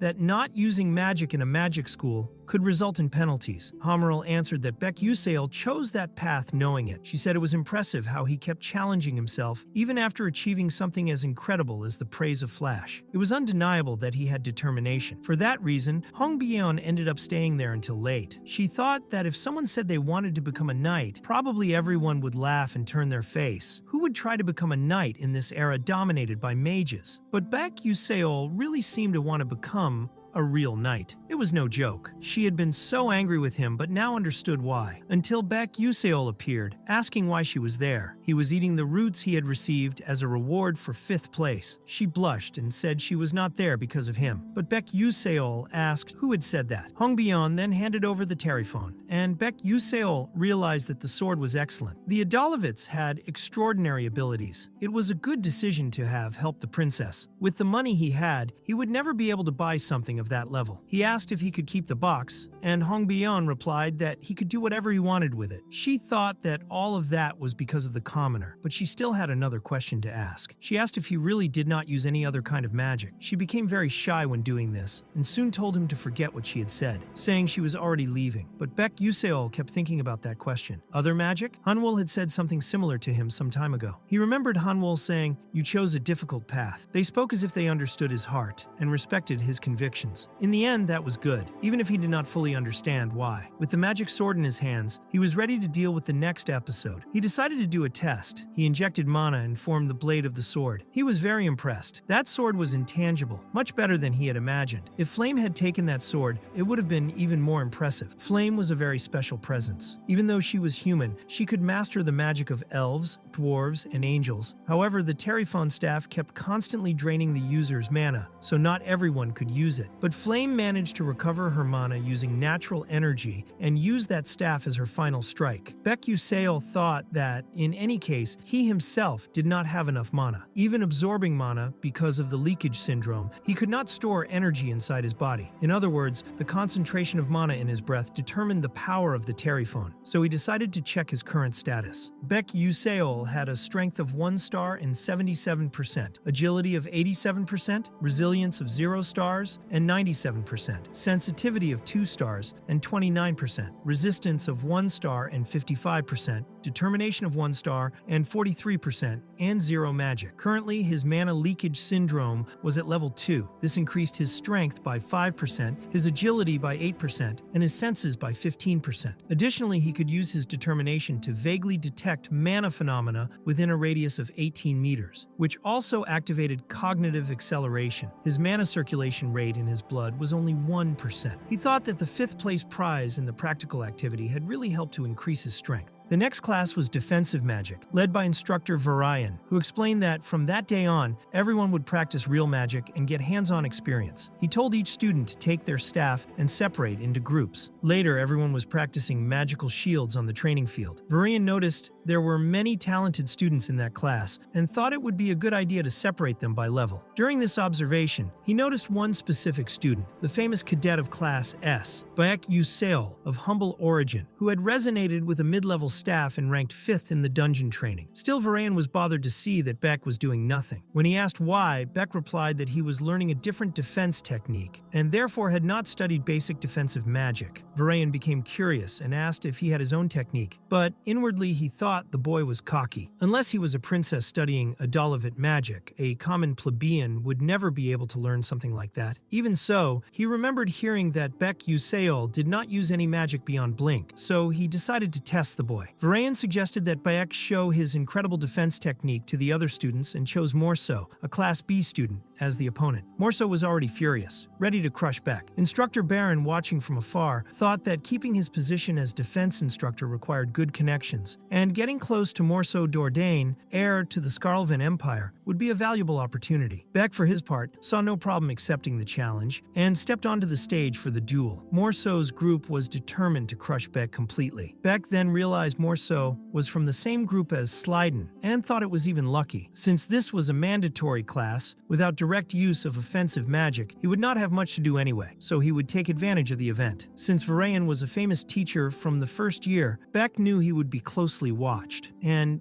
this would be a good opportunity to assess his own progress. Varian explained the rules of the duel, which would be in turns of attack and defense, and no magic other than the designated techniques could be used. Morso would start attacking. Many commented that Morso would surely win, since he had learned earth magic with an aggressive style, and it would be difficult to stop his attacks. Meanwhile, Jeremy watched everything silently with cold eyes. When the duel began, the first thing Morso did was summon a huge boulder, a Class 2 spell. The students were surprised because the implicit agreement was to use only Class 1 magic. Some wondered if Beck could handle that. Confident, Morso used Dordain's stone-piercing technique to finish off the arrogant Class S boy. When the stone approached, Beck simply injected mana into his blade and cut the spell in half. Everyone was completely shocked. Jeremy, with cold eyes, kept watching quietly. Morso, in denial, shouted that it was impossible, saying his magic had simply disappeared. The students questioned whether Beck had really cut a magic spell with a sword. Varayan thought he had not only cut it, but completely dissipated the magic. Every magic has a mana flow, and if cut at exactly the right point, it disappears. Beck Aiselle had achieved this. Though impressed with his own progress, Beck knew he could still only cut spells up to Class 3, but felt all his training days had been worth it. Meanwhile, Morso could not believe that a plebeian had destroyed his magic. Varayan began to worry because if Morso lost, he would also be in trouble. Despite this, he recognized that Beck Aiselle's defense was really efficient, though limited, as it could only cut one attack at a time. If hit by multiple attacks, he probably would not be able to resist. With this subtle hint, Varayan hoped Morso would take advantage. Beck understood the message perfectly. Morso then summoned multiple stones at once. The students murmured that this was beyond the limits, that it was a duel and not a massacre. Morso used Belier's stone-piercing technique, and now Beck seemed cornered. 11 stones were launched simultaneously toward him. Using Blink would not solve it, and there was no time to cut them one by one. But Beck did not think about fleeing. He decided to block everything as if it were nothing. Morso, in shock, saw his best magic completely destroyed, and Varayan, increasingly nervous, wondered what was happening and if the boy would lose, because if that happened, he would be in trouble too. Beck Aiselle thought he had used a technique he saw in another game, and surprisingly it worked. It was called ventilation. The technique required much more strength to maintain the shape of the terryphone, so the user got very tired afterward. Also, the defense generated by it was weaker against single attacks, which made its use difficult in real combat. Luckily, it was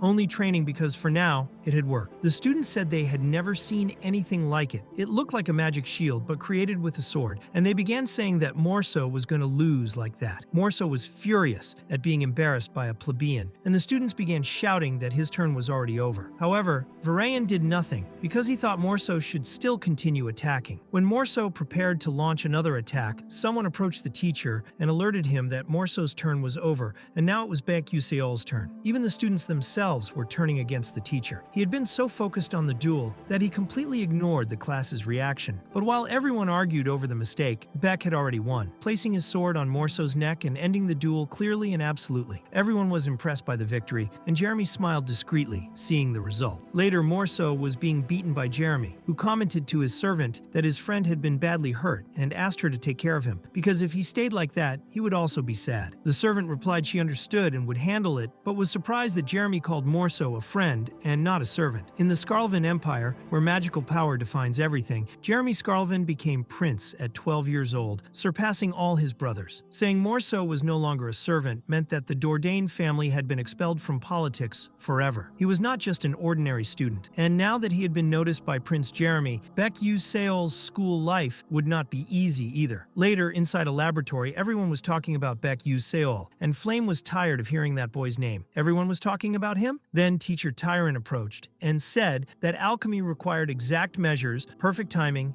and impeccable temperature control. In that class, they would practice the Tyrant Potion, a formula developed by herself for fatigue recovery. Flame was extremely nervous because she knew one single mistake would ruin everything. She had always found alchemy very complicated and avoided it as much as possible, but was there because she heard that Teacher Maizen would become a necromancer in the future and cause great problems. To prepare for that, there was no choice but to attend that class. Beck Aiselle was also present, and Flame thought that at first he had only shown up to get closer to to Aiselle. But now she was starting to think he was just a psychopathic pervert. When she finished her potion, Flame felt relieved to have completed it easily, thanks to her skills as a flamer. Still, she wondered how Aiselle was doing. Fortunately, she seemed fine, though a bit nervous. What really shocked Flame was the fact that in the original story, Aiselle found Maella's magical machinery notebook, and from that created an improved version of Tyrion's fatigue potion in that very class. But this time, it was not Aiselle who made the superior potion. It was Beck Seol. He had found Maella's notes and on his own modified the ingredients. The result was an even more effective version of the potion. When he explained this, Teacher Maizen became furious, saying that was not what she had asked for. Flame began to suspect something very strange. In the story, it was supposed to be Aiselle who made that advanced potion, but now it was Beck Seol who took that role. She wondered if he had known this from the start and had deliberately taken the blame instead of Aiselle to protect her. Teacher Maizen was so angry that she shouted that the boy's attitude was horrible and stated that plebeians could not be trusted. Then Flame remembered that in the original story this line was much worse. Instead of just saying that, the real line was, "That is why your family was destroyed." That would become a trauma for Aiselle, who lost her family and would be haunted by that until the end of the story. Flame began connecting the dots and thought that perhaps Beck Seol had acted on purpose, so that phrase would never be said directly to Aiselle. He had taken her place in the reprimand to protect her from the beginning. Teacher Maizen had a lot of influence inside Estella Academy, and once she marked a student with negative grades, other classes would also be affected. Beck Seol knew this, so others wondered why he would do so much for Aiselle. When he answered directly, Teacher Maizen got irritated by his tone and ordered them to call his parents, but Beck replied that he had no parents. The teacher was surprised by the answer and Beck remembered an idea. He decided to try making a kimchi potion mixed with glue potion. A few weeks passed in alchemy classes, and Teacher Maizen reprimanded him again, saying he should not use ingredients she had not taught, something she had warned many times. Beck just replied that he had modified the recipe a little, and even so the result was better than the original. He was observing everything through his warble glasses,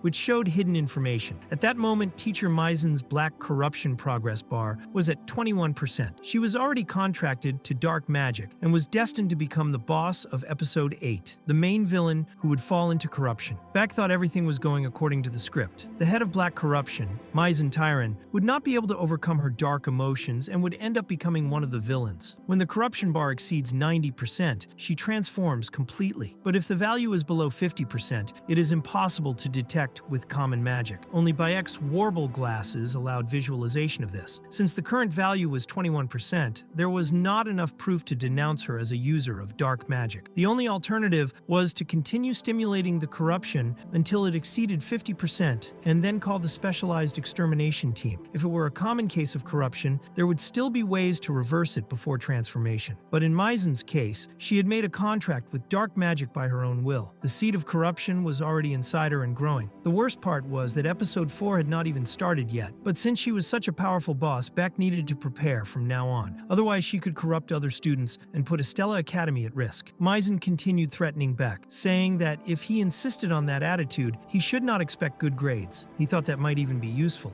If he drew enough attention, at least it would prevent even greater damage. What he did not expect was that the practical exam would be in groups, and his teammates would be Aiselle, Kasahun, and Malawan. When they arrived, the atmosphere was horrible. Beck Seol introduced himself, as did the others. Malawan complained that the group was lost, since Teacher Mass usually gave very low grades to those she did not like. Beck felt uncomfortable, but Aiselle encouraged them not to give up. At least 3 professional alchemists from alchemancy would evaluate the practical exam, so Maizen could not sabotage the grades alone. The boys got excited and said they would do their best. Beck smiled discreetly at Aiselle, who turned her face away. Aiselle explained that the vitality potion, which was the test task, was not that difficult. If they combined knowledge well and had the right ingredients, they would manage. The main ingredient was the tail of the fire-maned lizard. Beck offered to fetch it, saying he would bring it fresh as it should be. Aiselle thought he seemed very confident, and Beck remembered he intended to get the lizard straight from the source. Meanwhile, Teacher Maizen called a student for a private talk. She ordered that a note be distributed to the first-year C alchemy groups, except for Group 12. The note informed that the practical test would be held in front of professional alchemists from alchemancy, and that if anyone failed there, their career as an alchemist would be ruined. She wanted to use this to teach Beck Seol a lesson, to show what it meant to challenge a teacher. In the training field of Class S, Flame received the note directly from Teacher Maizen, who asked her not to tell anyone else. Flame understood immediately that this was a way to hide the warning from Beck Seol's group, but decided decided not to stay silent. She thought that if Bayek really knew the original story, he could prevent this incident. The ingredient necessary for the vitality potion was the tail of the fire-maned lizard, but Bayek might end up bringing the shell of the Ataric spider, used in the Tyren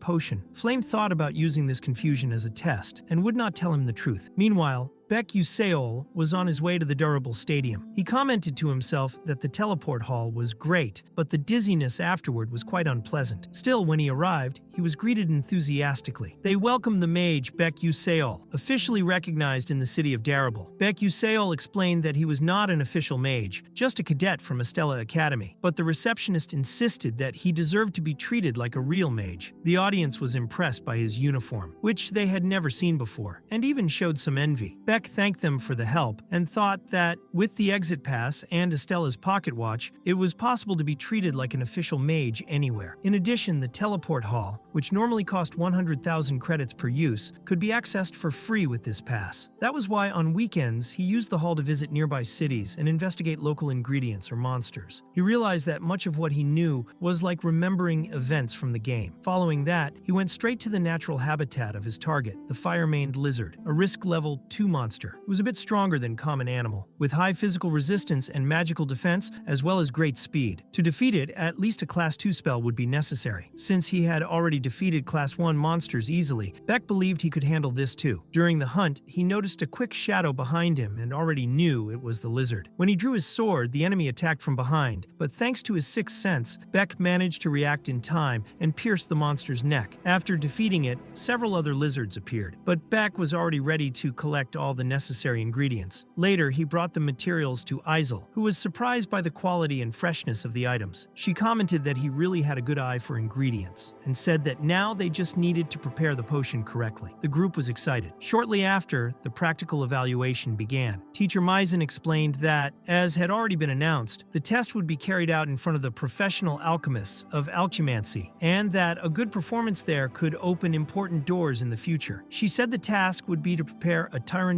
potion, type B, and asked if everyone had brought the correct ingredients. Aiselle stated she had brought the materials for the vitality potion D, since that was the original task. Maizen replied that she had already announced the change, and that the correct potion now was the Tyren potion. All the other groups confirmed, leaving only Bayek's group isolated. Beck thought it did not matter to him, but felt bad for his colleagues, since this was part of the original story. He noticed Flame watching him and wondered why Beck knowing the story's events, had not prevented this from happening. Teacher Maizen asked if Aiselle had confused the ingredients, reminding that an alchemist who seeks the truth cannot make this kind of mistake. She was about to declare Group 12 disqualified, but Bayek interrupted her, saying they could make the Tyren potion with the ingredients they had. He assured her he could produce something even better than the teacher's version. Maizen laughed, knowing that the main ingredient of the Tyren potion was the Ataric spider shell, very rich in nutrients, and used as the base of the revitalizing potion. It was impossible to prepare this potion with the fire-maned lizard's tail. She thought this would be the ruin of Bayek's career as an alchemist, and right in front of the professionals of alchemancy. Maizen gave them 1 hour to complete the potion. The group asked if Bayek had gone crazy. Even though it was him, that was absurd. Bayek said that since they were there, the best was to try, because giving up would mean disqualification. Everyone agreed and promised to do their best. Beck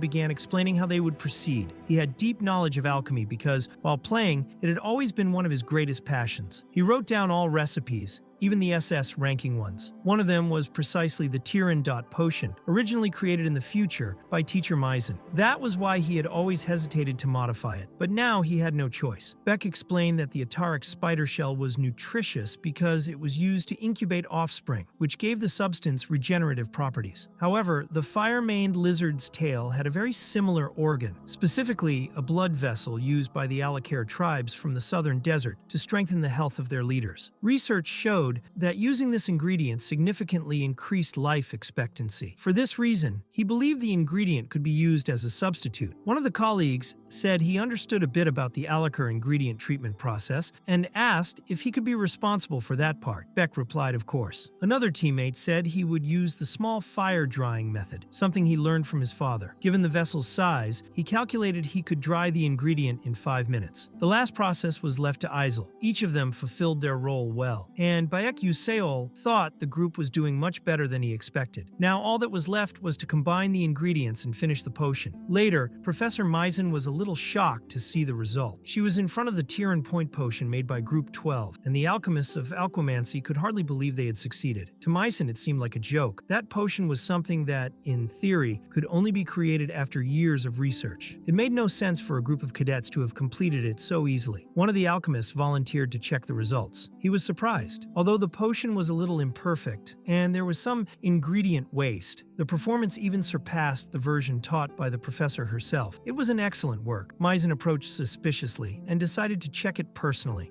When she touched the potion, she immediately recognized the technique she had developed in the future, a method to convert monster nutrients into human vital energy. From every angle, that was a perfect Tyran Point potion. She could hardly believe they had managed to do it. But in the end, she was the one who gave the grade. She decided to disqualify the group, claiming lack of ingredients. However, the alchemists of alchemancy disagreed. They said Group 12 deserved the highest grade of all and asked if Professor Misen did not agree. Even upset and irritated, she ended up approving the group. They had really succeeded, but Misen kept thinking about how to get revenge on Beck Useol, and the progress of the black corruption inside her increased. Later at the training center, Flame commented that she had finally finished her studies. She said studying at that age was very hard and her body ached. But then she noticed Arshuan was crying and very upset. Flame did not understand why. Everyone said Arshuan was a prodigy in fire magic, but now she was worried about the frightening speed at which Hongbian was growing. Even after years of training, Arshuan knew she would soon be surpassed. Flame found that strange. In the original story, Hongbian's magical control was supposed to start developing only in the second year. She began to suspect this could also be Beck Useol's doing. She remembered that during the practical alchemy test, the Type B Tyran Point potion was originally a combination discovered by Aiselle in the future, but had been stolen by Professor Misen. However, this time, it was Beck Useol who revealed the recipe, and she realized he knew something not even recorded in the original story. Flame started thinking he was not just someone with knowledge of the story, but someone who came from the future, a regressor. This would explain how he knew about things that had not yet happened, but did not remember all the small events of the story, like the specific details of Aiselle. In fact, she remembered that in the original story, Ma Yuseong had a single chance to regress, an event granted by the Eilith Moon of the Silver, the entity that has power over time. With the help of this entity, Ma Yuseong managed to go back in time. While thinking about this, Wan Riang appeared, interrupting Flame's thoughts. She commented it was a coincidence to find him there, and asked if he knew Beck Useol, wanting to hear his opinion about him. Wan Riang said he was not sure what she meant by that, but thought Beck was a very peculiar student. Flame asked if that was all, if nothing else about him had caught his attention. She was a little disappointed with the answer. Wan Riang then asked if Beck Useol worried her. Flame admitted that yes, he did. She thought that anyway. It seemed Beck knew the story as well as she did, and that was not right. But since they were talking about it, she decided she would go straight to him to say what she was thinking. Wan Riang became desperate, thinking she would make a love confession. When she left, he felt discouraged, believing he might be starting to fall in love with Flame. The next day, Beck Useol was calm, having breakfast and thinking about what to do next. He checked Professor Misen's status and saw that her black corruption progress was at 37%. That meant that within 3 months, something very serious would happen. Professor Misen's black corruption would manifest by attacking a random student. The 3 main candidates were Jackie, Flame's friend Arshuan from Hongbian's group, and Wan Riang, heir to the Full Moon Tower. If Wan Riang was affected, that would be the worst possible scenario in the game, something extremely rare, but his black corruption leads directly to a bad ending. Because of that, he needed to be especially careful. Among the 3, he was the most likely to be affected. Then Beck ran into Flame, who asked what he wanted. Last time he had not answered properly, so she repeated the question, wanting to know who he really was. Beck thought about that question once again. He thought she was still putting him in a difficult situation. Maybe telling Flame the truth and getting information would increase his chances of reaching the true ending. He had nothing to lose? Maybe he should try. But when he tried to speak, the system interrupted him. His narrative was incomplete. He could not reveal to anyone that he was a possessor, nor share the knowledge and information he had with that person. So Beck said that everyone has secrets they cannot reveal. He suggested that each one tell only half of their secret. Flame accepted. She asked if he knew about the future. Beck said that if she was asking that, it was because she also knew. He asked what her goal was at that school. Flame replied that she was trying to prevent the end of the world because this world was in danger. Then she returned the question, asking why he acted that way. way. Beck thought he did not exactly know what she meant, but tried to disguise it. He said that was the best way to act. Flame told him not to lie to her and asked how someone could be that good. She was sure he had a goal, so she asked what he wanted. Beck said he did not want anything, or rather, even if he did, he would not say. All he wanted was to survive. That was all. Flame understood. She realized she had been rude and apologized. She left a little emotional, saying she would go first. Beck thought it was his turn to ask now, but was interrupted when Wanryang appeared before him, extremely angry. He demanded to know why Flame had left crying. He said that if Beck did not give an answer, he would not let the matter go. Beck froze. Having the rival of the most powerful being in the world confront him chilled even his heart. Then he remembered a story about Wanryang having a crush on Flame. He could not let there be misunderstandings. He said there was nothing between him and Flame, especially nothing like what Wanryang was thinking. He asked him to stay calm. Wanryang admitted he had asked an unnecessary question and apologized before leaving. Beck was left wondering what had just happened. Wanryang, who had always been cold and calculating, had shown a vulnerable side that left him very worried. That night in the dormitory, Aiselle could not concentrate properly. Earlier, she had asked Beck if the combination he made earlier had been invented on the spot. Beck replied more or less. Aiselle thought about it. She had always considered herself a genius and believed that if she kept going like this, she could defeat anyone. She always believed that, but now she wondered what she was doing wrong. At this rate, she would not be able to avenge her father, who was branded a traitor and killed because of the cursed Adolevit. She still planned to take revenge. Then she lightly tapped her face to focus. She could not stay in that state. She told herself she would try even harder. Also that night in the dormitory, Flame could not sleep. She thought she chose a 4-person room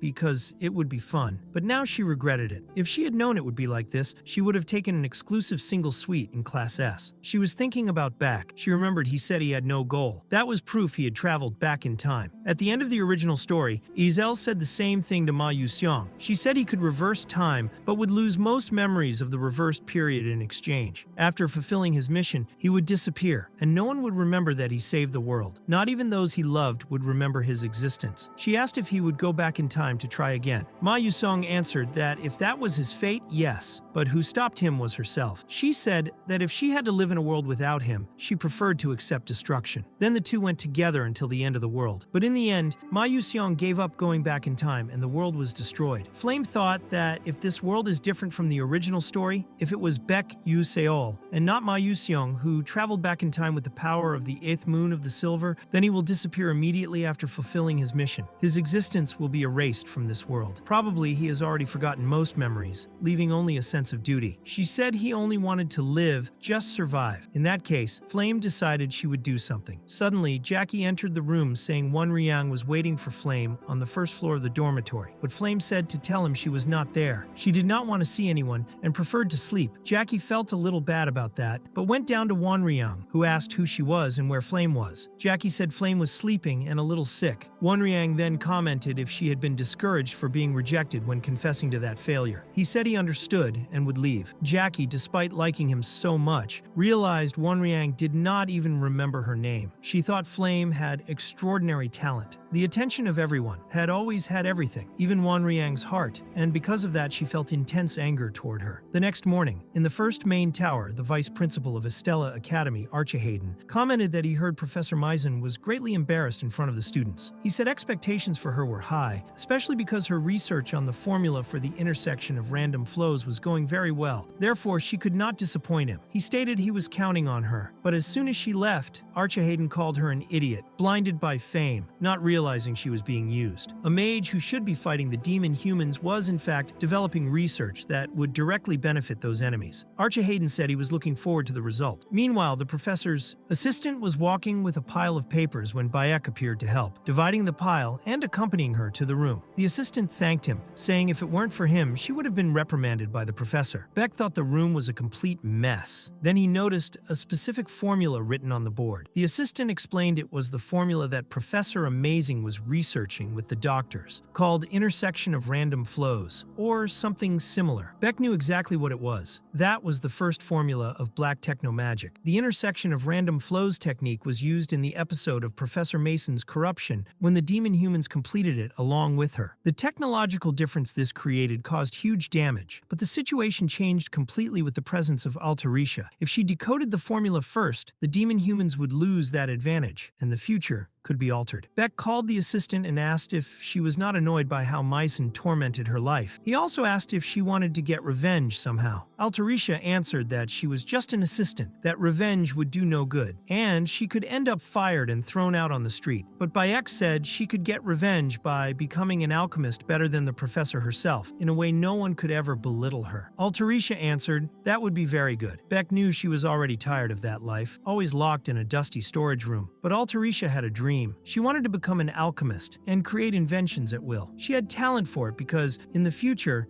she would become the greatest genius alchemist of that era, producing countless items with her brilliant mind and original ideas. Although now trapped in a discouraging reality, Beck was determined to help her, and that dream would soon come true. It was then explained that around the end of the first test, Beck continued visiting Altarisha frequently. She got very excited whenever she talked to him. She said she was thinking about adding a color-changing function by button to the magic pen. Beck suggested she include a free eraser. Altarisha answered that would be great. Beck thought that was great. Altarisha's inventions were increasing without problems. But there was still one issue. He needed to make Altarisha solve the formula before Inen Tyran, which of course would not be easy. While walking distracted thinking about that, Flame approached and asked why he was walking around so lost, warning that at that rate he would end up bumping into someone. Beck noticed Flame had been talking to him much more frequently lately. He took advantage and said he had something to talk about regarding her friend Jackie, but Flame interrupted saying that was a crime, calling him an old uncle. Beck replied that he had not even said anything yet, just asked her to take good care of Jackie because she might not be well at the moment. Beck thought that if she was being affected by the dark erosion, she could be unstable. Flame answered that she was not sure, but that they had agreed to hunt together on the weekend at night, and she would handle it then. Beck understood immediately. Even without knowing the outcome, it was obvious. The hunting spot would be the starting point of the fourth episode, the Martevis Cemetery, where all the main characters like Ma Yuseong, A, and Flame participate in a big battle against a 5th-level necromancer. He did not want to get directly involved in the story, but if he could get the secret reward of that battle, it would help a lot in his contract ceremony with a familiar. After that, he was handing out a permission slip to leave to Hanwol, who asked if it was for training, since in Estella it was not possible to learn fencing or cavalry. Beck asked what he meant by that, but Hanwol said it was nothing. Then Beck saw on the table a request for leave made by Ma Yuseong. He was testing the teacher, commenting that many students had been going out hunting lately. Hanwol said everyone was going to the Martevis Cemetery as part of club activities, probably trying to earn points. Beck agreed and commented that both Ma Yusong and Onang already had high grades, but were still hardworking. Hanwol corrected him, saying Ma Yusong had said he was going home and that Wonryang was moving along with Flame. Beck thought that without Ma Yusong they would not be able to defeat the necromancer. He did not know what had happened to him, since Ma Yusong never went home without a specific event. With the current members, there was no chance of victory. He knew he could not ask for reinforcements without concrete proof, and because of the narrative force, he could not simply tell anyone what was going to happen. But he also could not let them die like that. Beck decided he would have to solve this personally. A few days later in the Martevis Cemetery, second-year student Doc Cheolguang was defeating a large creature. He said that even though it was a risk level 2 monster, he had defeated it with a single punch. Someone in the group complained, calling him ignorant and asking why he was destroying everything, saying he did not listen to the captain's orders. The person who said that was Kasif Derek, also a second-year student, probably from the same group as Doc Cheolguang. Bandion, another second-year student, said talking to him was useless. It only tired her mouth. Aiselle was also with that second-year group. Bandion told her not to worry about those guys, they were idiots anyway. Kasif Derek responded that he was listening to everything. Aiselle thought she was only there because she had heard about a vacancy in a club that allowed special outings, and she was glad the others did not seem like bad people. Suddenly, a huge explosion happened,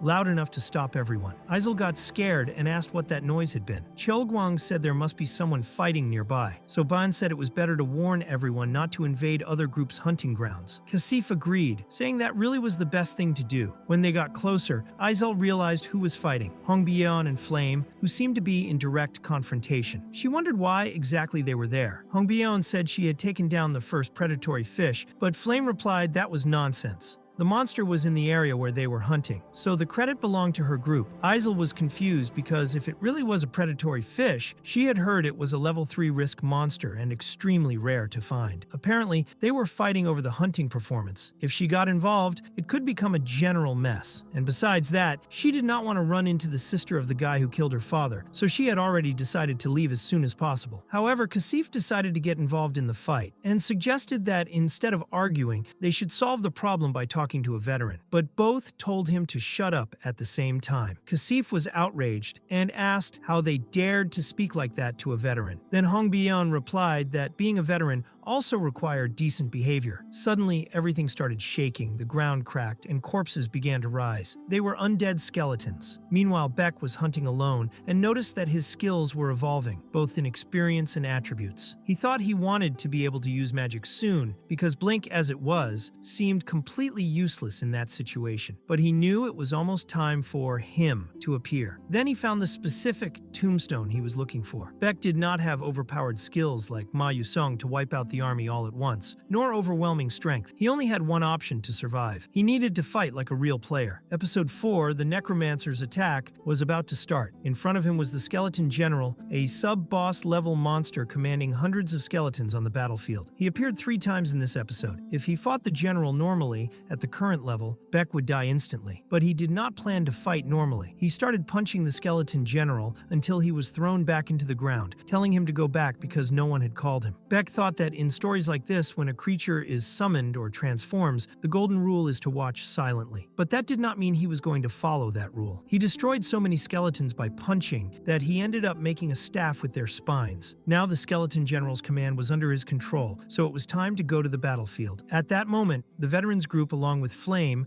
Aiselle, and Dion, were cornered, being attacked by skeletons. Flame thought this was the Necromancer episode, but something was wrong. If she was right, Ma Yusong was the one who solved this episode, but he was not there. Aiselle was. She wondered if they would have to face a level 5 Necromancer with that group. Cheolguang said he had already sent a distress call to Estella Academy using the pocket watch. They just had to hold off the skeletons until help arrived. Cheolguang said if they waited a little, the teachers would come. And even if he could not defeat the Necromancer, at least they would get out alive. Dion asked if he really thought they could stay that calm, reminding them they were in a cemetery. The longer they stayed, the more skeletons would appear. They had to get back to camp soon. At that moment, Jackie was attacked, but Aiselle saved her life with an ice spell, knocking down the skeleton. Cheolguang commented that the hothead actually knew how to fight well. Aiselle analyzed that the Necromancer seemed well prepared and had possibly created a mana vessel, a technique where he continuously infuses his mana into a container, storing energy. She explained that even a Necromancer has a mana limit. Summoning skeletons at levels 3 or 4 would already make it hard to summon more than a dozen, so the fact that he controlled so many could only mean there was a mana vessel hidden somewhere. Cheolguang said all of that seemed planned for a long time, perhaps with the intention of killing them all and turning them into skeleton mages. Kasif, as vice leader, felt he had to do something and tried to use a powerful spell to sweep them all at once. But his leg was caught in the middle of the attack, and he panicked. Who saved him was Cheolguang, who punched the skeleton and pushed Kasif away, taking him out of the attack's range. During the spell casting,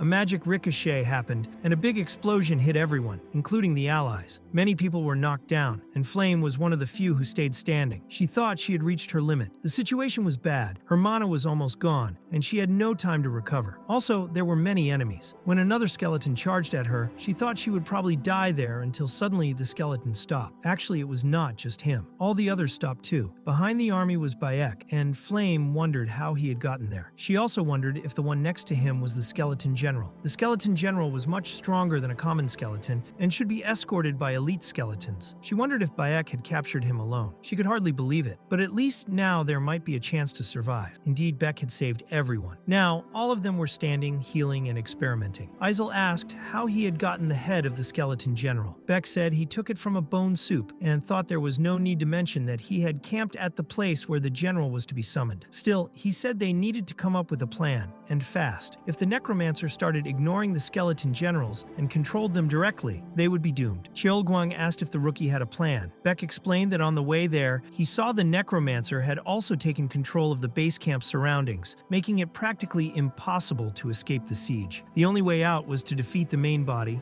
that is, the Necromancer himself. They said he was crazy, of course, but Beck asked if they had not learned that in school. The Necromancer could be very strong with his skills, but the body itself was nothing special. Beck said the Necromancer had several guard troops. He replied that the Necromancer had already dominated a huge area, and that if they did not attack the main body, there was no way out. Beck thought that currently, the Necromancer's guard forces consisted of one Skeleton General, 6 6 elite skeletons, and 50 common skeleton soldiers. The longer time passed, the more these forces would grow. So their chance was now. He knew he needed to convince them, but Flame was already convinced. She said that even though Bayek was a bit foolish, he had combat experience and knew how to strategize. Dion also agreed, saying she honestly did not think they could break the siege as they were. Besides, the necromancer would not expect them to try to attack him directly. Someone else commented that they were not sure if they trusted so much, but they would cooperate before the necromancer noticed. Meanwhile, the necromancer watched and commented to himself that he was lucky those Estella rookies were there. If he turned them into skeleton mages, the Black Alliance would certainly not underestimate them. This was Sabaehyak, the 5th level necromancer of the Dark Tower. He thought he had been accumulating mana in a power container for 7 years and now had 700 dormant skeletons. He believed no one would dare disrespect him anymore, but suddenly he felt something strange, as if he had lost control of his senses. Maybe one of the skeleton generals had been captured. Soon after, an ice spell was cast in his direction, but he defended himself with a bone wall. He thought the level 4 bone barrier was cracking and promised not to let the person responsible escape. Soon after, he was hit by a fire meteor. It was Dion and Aiselle who joined their powers to attack him. Even so, Sabaehyak was still intact. He thought he had underestimated those students and never imagined they would attack him directly. Even if they were rookies, they were still from Estella. He thought he did not want to use that method, but continuing to face those students was too risky. So he decided to summon the elite skeletons. The elite skeletons had darker bones than the others, but this summoning took a lot from the necromancer's body. He thought he had suffered internal damage forcing the summoning, but believed it would be enough to deal with the rookies. He told himself the skeletons fought well, and that now he could relax, but no. Who appeared behind Sabaehyak was Beck, using his blink. The necromancer turned, confused, asking who that boy was and where he had come from. He thought he was monitoring the students' positions through the skeleton's eyes, but then realized Bayek was holding the skeleton general. Then Bayek released the skeleton and stomped hard on its skull, crushing it. This caused even more internal damage to the necromancer, who thought that was the true power of Estella. But Bayek was frustrated. This was not the plan. Cheolguang and Dion were supposed to deal with the skeleton general and then help him, but with so many enemies, they could barely move. Now he was alone, facing the necromancer, even though he was the weakest in the group. But he realized the necromancer was not well either. Bake understood he had forced the summoning of the elite skeletons and had hurt himself inside. In fact, it seemed there was a chance there. Meanwhile, Hongbion was also surrounded. She thought the situation was very bad and that she needed to quickly finish off the enemies to join Beck Yusil. But Archwang warned they had a big problem because the necromancer and Bayek were fighting one-on-one. Hongbion was shocked. Bayek Yuseol, a 1st level mage, was fighting alone against a 5th level necromancer. That was completely unfair. She thought that if Bayek died there, she would never forgive herself. Bayek was almost caught by a bone prison, but dodged with his blink and had to dodge again, reacting to another attack. He approached the necromancer and thought he had brought several perfect glue potions to dissolve bones. They were like acid against the undead, ideal for that situation. The necromancer called him a cheeky mouse and tried to stab him, but Beck dodged everything with his blink, as if it were easy, until he found the perfect opportunity and attacked from behind. But the necromancer already expected that. He summoned a bone trap from the ground that pierced Beck's chest. The necromancer said he was getting cocky but now was screwed. Beck had underestimated the level difference. Even weakened, that was still a 5th level necromancer. Luckily, the attack grazed him, hitting only his leg. Still, that showed the necromancer was also exhausted. If Beck could attack once more, he might take him down. But with the pain and damage, Beck could not use his mental strength well, and if it continued like that, he would not be able to cancel the blink animation. Beck took the attack, but in a way that did not fully injure him. He thought he only needed to hold on a little longer to do what he wanted. After the blow, Beck got up, while the necromancer said it was useless to struggle, because he would kill him there and then. But Beck thought he had already won. The distance between him and the necromancer was exactly 13 meters, meaning he did not need to cancel the blink movement. He went straight to that position, and with his magic sword pierced Sabaehyak's chest. At that moment, all the skeletons stopped and began turning to dust, disappearing before everyone's eyes. Cheolguang said Beck Yuseol had defeated the necromancer. Jackie could hardly believe it. Everyone was safe now, and Beck was getting up from on top of the necromancer's body, saying he was exhausted and wanted to go home. Soon after, the Order of Magic Knights arrived and everyone returned to Estella Academy. Hunwald told Bayek that he had said he would train there because of the beautiful view and the fresh air, but it seemed the cemetery air was not good for him. Beck apologized. Hunwald said that according to the school rules, he would receive penalty points without exception, but since he protected his friends even by breaking the rules, that was admirable, so he would also receive an appropriate reward. Beek thought it was time to leave. They said his thigh would take a few days to recover from the puncture, so he needed a rest. Who appeared to talk to him was Aiselle, who thanked him for everything that day. Beck replied that it was okay. She could pay him back later, but Aiselle asked if she could do the same if she tried hard, if she could do exactly what he did. Beck thought that was not good at all. In the original work, Aiselle never asked that kind of question. She was changing because of him. Because he interfered, Aiselle only faced trials without the narrative of overcoming them. Still, Beck said he did not think she needed to ask that. She had already shown the miracle of doing things everyone said were impossible. He said he had been watching her. Aiselle asked how so, and even blushed. Beck thought now he sounded like a stalker and said he was leaving. He thought he almost got arrested right there. Aiselle thought no one had ever cared about the daughter of a traitor like her, but Bayek said he watched her, and that made her extremely happy. Later at the academy, when everything was calmer, Bayek thought that for an awards ceremony, there were even people from the Dark Tower Magic Order, journalists, and nobles, which was a bit of an exaggeration. He also noticed that Hong Bion was very excited, with a big smile on her face, and Dion asked what he was looking at. Later, Hanwol was on the podium saying that that day they would award the 12 brave students who faced the demon humans, and that the prize would be delivered personally by the director. Beck thought that was the 9th level Master Mage, the pinnacle of humanity, Eltman Eltwin. His official age was 300 years, and he always kept a calm smile. His destructive name was the Massacrer, the strongest warrior mage in the world. Chelguang was trembling just by being in front of the director. Eltman passed in front of each student until he reached Bayek, and Bayek felt that just by making eye contact with this man, the pressure was immense. That was the power of one of the 10 9th level masters in the world. But Bayek did not look away and kept staring. Eltman said he was making a great effort, as he expected from that boy. Beck wondered what he meant by that. Later, the ceremony ended. Bayek received some very fancy rewards at his table, including 5 million credits, a generous amount that would make him not worry about money for a long time. In addition, he received the power container, a power vessel that was like the heart of a necromancer. Beck said it might be hard to carry that now, but if Altarisha could create a dimensional space, soon transporting items would be much easier. Fortunately, the other students agreed to share the rewards as well. Now it was time for the system reward. He completed episode 4, The Necromancer's Attack, and received a large amount of experience for developing the story in a unique way. The Constellatio project promised additional rewards, including a reduced version of the items used in the game. The reward was a reduced version of the skills and 3 experience points. Beck thought it was the same thing again and was still in doubt. The most important thing now was that he requested experience points for the frontal blink skill, since this battle made him realize how weak he still was. If he tried as hard as the others, it would not help. He needed to use the knowledge he had to get ahead as much as possible. The reward was delivered, and his blink leveled up. It was now class 2, with a maximum range of 12 meters, 3 charges, and a cooldown of 3 seconds. He felt the magic flowing differently through his body. He could finally use blink 3 times in a row, which would give him much more flexibility. Now it was time to find Aiselle. Later, in the Abyss meditation class, Aiselle was present until a voice asked if she could hear it. Aiselle was startled. A small butterfly asked how she managed to use magic while meditating. She had summoned that huge thing there. Aiselle realized she had not calculated any magic or advanced formula yet, and no one else had noticed, even though it was a first-level spell. They would have felt the mana flow if it had been complete. Aiselle thought that if that really was the effect of meditation, Beck was already expecting it when he sent her there. Later, she was happily eating a bun, saying that thanks to the reward, she could now eat a red bean cream bun. She was radiant until Prince Jeremy suddenly appeared and asked if she was already in a club. Aiselle said no. Jeremy offered an invitation, saying he wanted her to join his club. He said there were no conditions. He was just inviting because he liked her. Aiselle thought he wanted to use her as a trophy, but Jeremy insisted he was really not imposing anything. She just had to join the club and stay with him. He said he could offer many things and asked if she knew who he was. She said no, but he thought she knew better than anyone. The Skarlvan Empire was in conflict with the kingdom of Adulavid,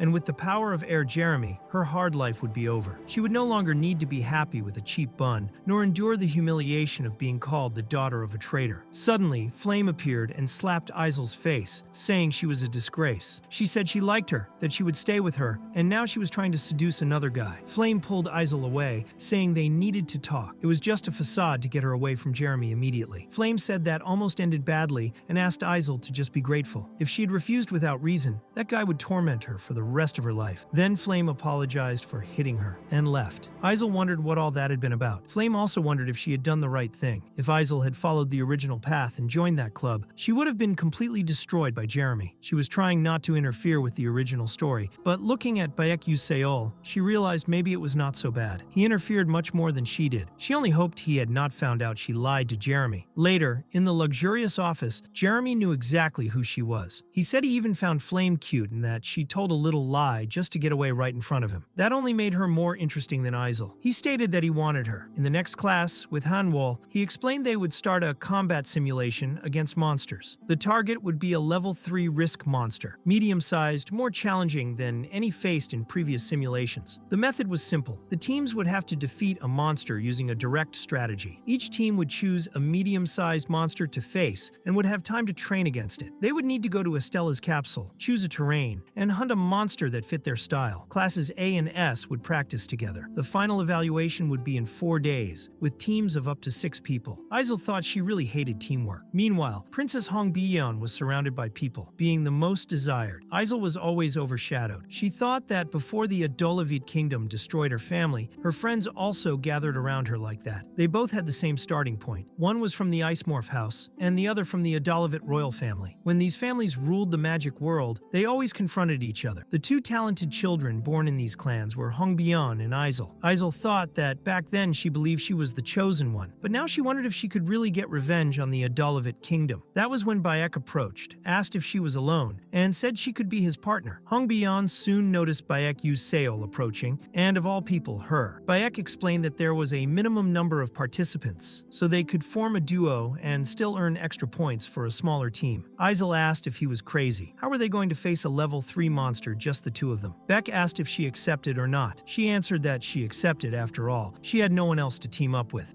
Beck said it was decided, and he would send the list. After he left, Hongbiyeon approached Aiselle directly and said she was like a pig wearing a pearl necklace. Then she simply walked away from her. Aiselle thought Hongbiyeon did not hate her because of a skills rivalry, but because of Beck Aiselle. Hongbiyeon thought it was annoying to lose to failures and commoners. She could join any faction and build her team, but at least the title of knight would be essential to maintain justice. Hongbiyeon then approached Ma Yusong and asked if he had already formed a team. Ma Yusong replied he planned to do it alone. She asked if he wanted to team up with her, because Beck Aiselle and Aiselle had joined to face a special medium-sized monster. Ma Yusong became interested and said he also wanted to compete with Beck at least once. Hongbiyeon said she was counting on him. This time, she was going to beat Beck Aiselle and Aiselle Morph. After 4 days of preparation, the combat simulation began. A large creature was already summoned on the field, and Hanwol announced the start of the practical evaluation for classes S and A. Many teams faced different monsters. Flame thought she was calm, having trained a lot. Using the monster's special attribute to gain extra points or facing large and special monsters was too much for her. But defeating a medium risk level 3 monster alone would already guarantee maximum points. Normally, 5 first level mages together could face a medium-sized monster. If they had attribute advantage, experience, and environmental conditions, even higher level monsters could be defeated. As a light magic user, Flame did not have much attribute advantage, so she had no choice. Even so, she hoped Aiselle would do well. In the original work, because of Hongbiyeon, Aiselle could not form a team with anyone and received the worst grade. Flame even thought about partnering with her. But now, with Beck Aiselle by her side, maybe the future would change. Maybe Aiselle had a much better path. Soon Team 16 won their battle. Then it was Team 17's turn, which was just Flame alone. When she passed by Beck, she tripped on her own shoelace and fell, but Beck caught her. Flame thanked him, and Beck said it was better to tie the right shoelace. Flame thought she was fine until Jackie tied her shoelace for her. If she had gone into battle like that, she could have gotten seriously hurt. Now she was ready, shoelaces tight. The crowd murmured,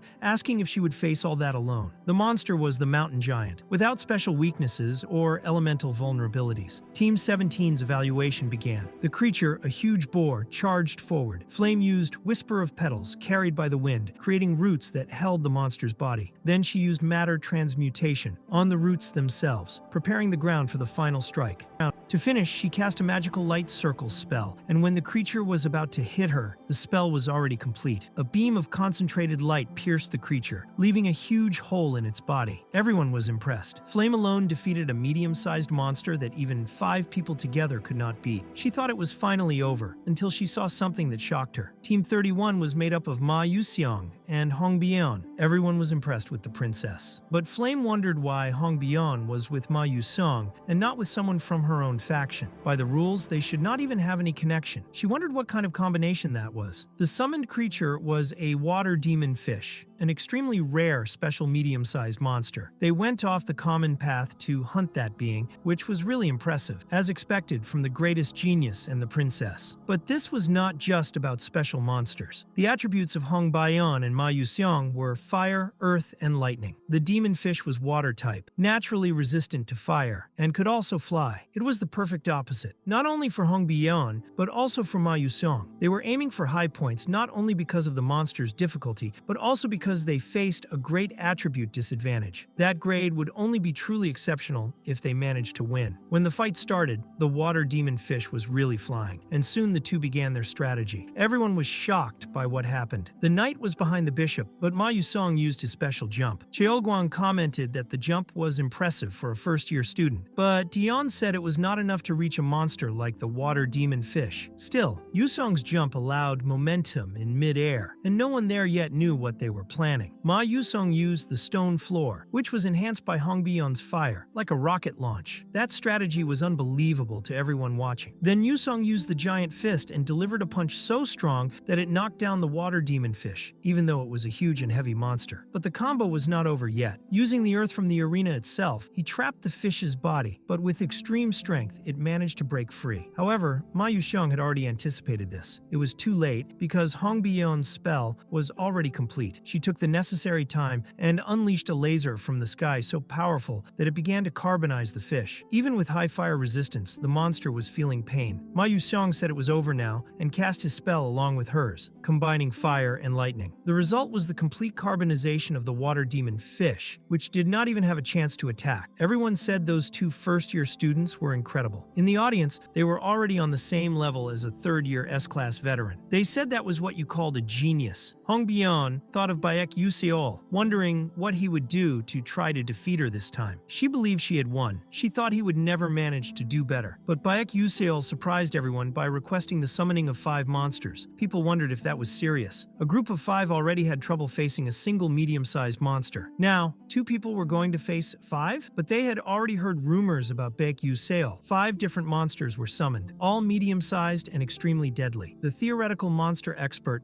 Baichen was watching. He knew exactly who they were. Heimer Radun, Black Bull, Kaiden, Nami Slime, and even the sensitive bat. It was a particularly difficult combination to deal with. Hong Bian asked why Ma Yusong looked so tense. Ma Yusong replied he was also curious to know what Baek Yuseol was planning. He was eager to find out. Hanwol asked who was responsible for requesting the summoning of those monsters, and Beck said it was him. Hanwol said he knew Beck would get a lot of points in that situation, but he did not see how that could be a viable strategy. Beck replied that Hanwol had not understood anything. The strategy was only viable because of the bishop in the composition. Hanwol allowed them to start. When all the monsters were activated, Beck asked if Aiselle could really do that. She asked why he insisted so much on saying that, and he just answered that it was because he trusted her. Aiselle thought that Baek Yuseol was someone completely unreadable to her. Earlier, while they explored and decided which monsters to face, she asked why he had chosen her. Someone like him could have selected far more useful people. Beck explained that the Academy did not lack talented people. Few came close to Hong Bian in magical power, and few also matched Flame in magic control. Ma Yusong was stronger than anyone, and he did not even need to say much about Shin or Adalin, who had exceptional destructive abilities. Even with so many good options, he still chose Aiselle. Beck said that was it, and asked if they could continue. At that moment, Aiselle was a bit nervous but focused. She still did not understand what Baek Yuseol wanted, but if he had chosen her with a purpose, then she would show what she could do. She concentrated so much magical power that everyone everyone was impressed. That was a sensory resonance, something only level 6 mages could achieve in full state. It was a dangerous technique because if concentration failed for even a millisecond, the user could lose the ability to manipulate mana forever. But that was only possible because she was in the Abyss Meditation class, where Bayek had placed her. Bayek thought he expected nothing less from the future Snow Queen. Now they could begin. The plan was to defeat only 2 monsters, but that would already be enough to change everything. He had already used the first blink, cutting the neck of that huge frog, then dodged the creature's tongue and caused deep bleeding. With that, Heimer was already out of combat. Now his focus was the Dark Bull, which became furious when it saw the red horn on Heimer's head, a detail Beck had planned precisely to provoke this reaction. His intention was simple: to face 5 monsters at the same time, using a single strategy: make them fight each other. Even the audience did not understand what was happening since the creatures were chaotically exchanging blows among themselves. But, as expected, all this was part of Bayek's plan. The strategy was known as the sword borrowing, a tactic of Chinese origin that consisted of making the enemies damage each other. Experienced players in the world of Aether began to comment on how it was possible to face groups of monsters even with few allies. And the answer was right before them. They just had to use the monsters' specific traits against each other. To start, Beck injured Radun, and because of the pain, his horn emitted a red light, which deeply irritated the Dark Bull, which charged at the frog. Angry, the Dark Bull started raising a cloud of sand, and as soon as this sand touched the Nami slime, the slime's body reacted by generating an absurd amount of water, as an automatic defense method against dehydration. Beck noticed that, because of the barriers on the field, the water accumulation was possible. Feeling the environment becoming humid, Caden started screaming above 7 decibels, which ended up stimulating the sensitive bat, who hated loud sounds. The bat attacked the bird, which collided with the slime, and the slime fought back as well. Thus, the 3 began fighting each other. The experts watching said that everything the monsters did ended up provoking reactions in each other, like domino pieces falling in sequence. They also said that Bayek had memorized all the peculiarities of each monster on the field, something even specialists would not do with such precision. One of the specialists commented that the scariest thing of all was Aiselle's concentration, who, even in the middle of a chaotic environment, managed to retain her mana to the maximum, demonstrating the absurd trust she had in Bayek. At the moment Caden was about to attack her, Beck used Blink to intervene and throw him away. Another attack came, and he used Blink again to block it, protecting her as if she were his queen. Ma Yusong said that at that moment, Beck Yuseol was the ideal knight guarding his princess. Meanwhile, Aiselle was completely focused. The only thing she heard was the sound of water. Finally, she cast her spell, the Crystal Flower, the same crystallization technique she had trained during her meditation classes. Now, that magic manifested as a large flower, beautiful and majestic, but also extremely powerful. When the flower dissolved, it released shards of ice that froze all the enemies at the same instant. However, after some time, the monsters began to awaken. The experts said she would not be able to keep them contained and that it was a shame, but they were wrong. Her attack was not over yet. Aiselle then used Pulverization, an electric spell that struck with such force, it blinded the entire battlefield, completely finishing off the monsters. At that moment, Aiselle wondered if all of that had really been her doing. Thinking that her magic was powerful enough to do something like that was almost unbelievable. She remembered when Beck said he would face 5 monsters at once, and how she had freaked out at the time. Now, everything made sense. She asked if he had gone crazy, but Beck replied that he had not. He just believed in her. Therefore, if she could not believe in herself, then at least she should believe in him, because he believed. Aiselle thought that before he appeared she had nothing. She was lost, not knowing which way to go, and there was no one to tell her she could make it. But then he appeared, and that was no longer the case. Now she had a light. Now to follow, and because of that, she would no longer have to wander lost in the darkness again. Thus, Team 32's exercise was completed and Aiselle was genuinely happy. Beck thought he had almost been hit by her and that he had to hold himself back with his sword, but the results came as expected. In first place was Team 32 with 199 points, led by Yuseol and Morph. In second place was Team 31 with 127 points, composed of Ma Yusong and Hong Bion. Hong Bion admitted they had completely lost that round. She commented that seeing a performance of that level and comparing it with her own, she could not deny the defeat. Yusong said she accepted it more easily than he expected. Hong Bion wondered if, had her knight been Beck Yuseol, maybe she would have won too. But then she questioned why a commoner like him seemed so obsessed with her. If he were truly the ideal knight, shouldn't he choose to be by her side since she would be the next queen? She thought it would be a lie to say she did not recognize his value, but still, she could not accept that this would continue. She decided to investigate more about him. At that moment, she came across a girl with a very cold look. Hong Bian thought maybe she had come because of the defeat to a commoner, but the girl said there was still plenty of time. Meanwhile, Flame was in the library studying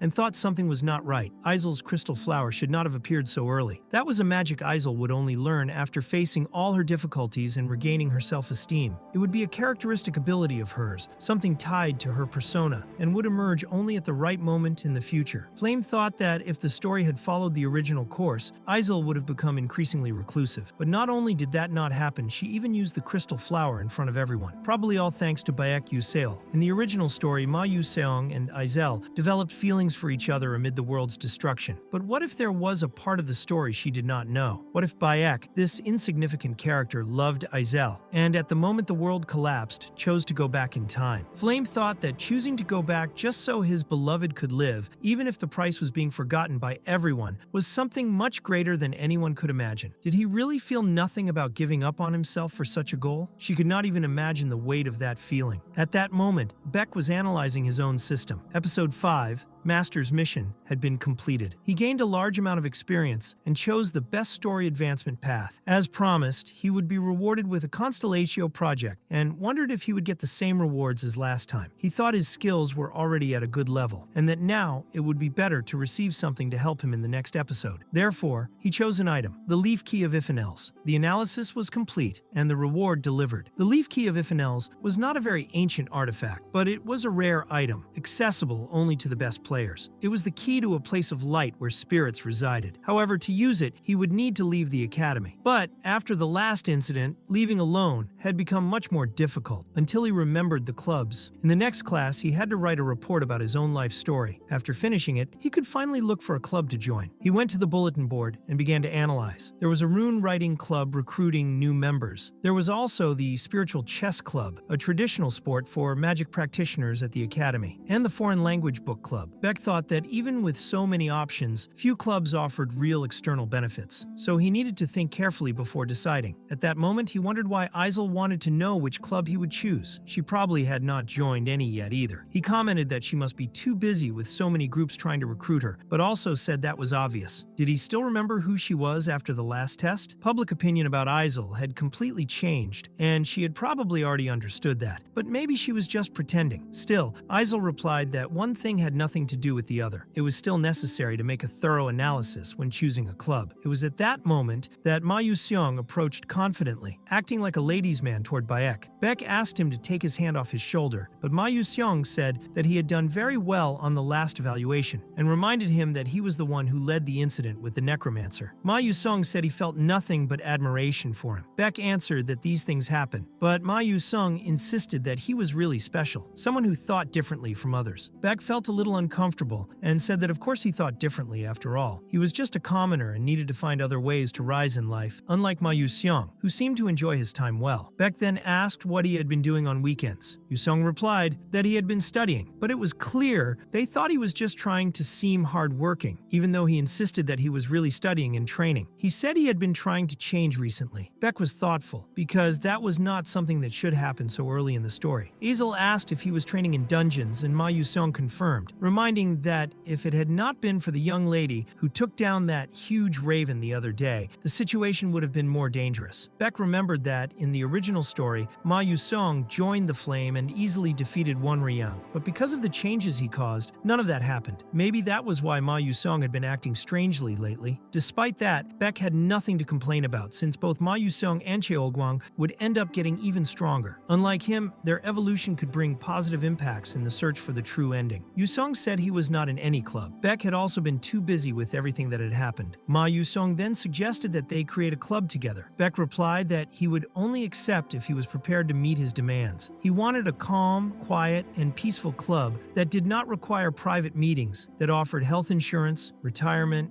unemployment benefits, and work accident coverage that served Dom Katso as a snack, had light outdoor activities, respected each member's freedom, and allowed occasional outings. Ma Yusong was confused and asked what Dom Katso was, while Aiselle wanted to know why he wanted retirement, questioning if there was any club capable of meeting all those demands. Beck thought that obviously there was no such club since he was just joking. But Ma Yusong said that in that case, they could create that club. Beck was surprised and asked if he really thought he could do that. Ma Yusong confirmed yes, saying that they really could. Beck thought that if someone like Ma Yusong was saying that, maybe it was true. He asked if Ma Yusong would gain anything from that, since there did not seem to be any direct benefit for him. Ma Yusong replied that of course there was something he gained, being close to him because he was special. Beck thought that this guy, actually, he did not think anything, but the feeling was strange. Still, he recognized that one of Ma Yusong's biggest problems was his deep loneliness. For that reason, Beck said it was okay. They could create the club. The idea cheered Ma Yusong a lot, and Beck suggested adding Aiselle, who also seemed a little lost. Thinking about the romantic relationship between the two in the original story, he believed that Aiselle would be able to deal with Ma Yusong's mental state. Ma Yusong said he definitely accepted since she was a very beautiful young lady. Beck thought everything would work out, or at least hoped so. Ma Yusong asked what kind of club they would create. Beck said he already had something in mind. He prepared an application form for creating the club with the name Delicious Restaurant Club. The activity director would be Beck Yuseol, and the members Ma Yusong and Aiselle. The purpose of the club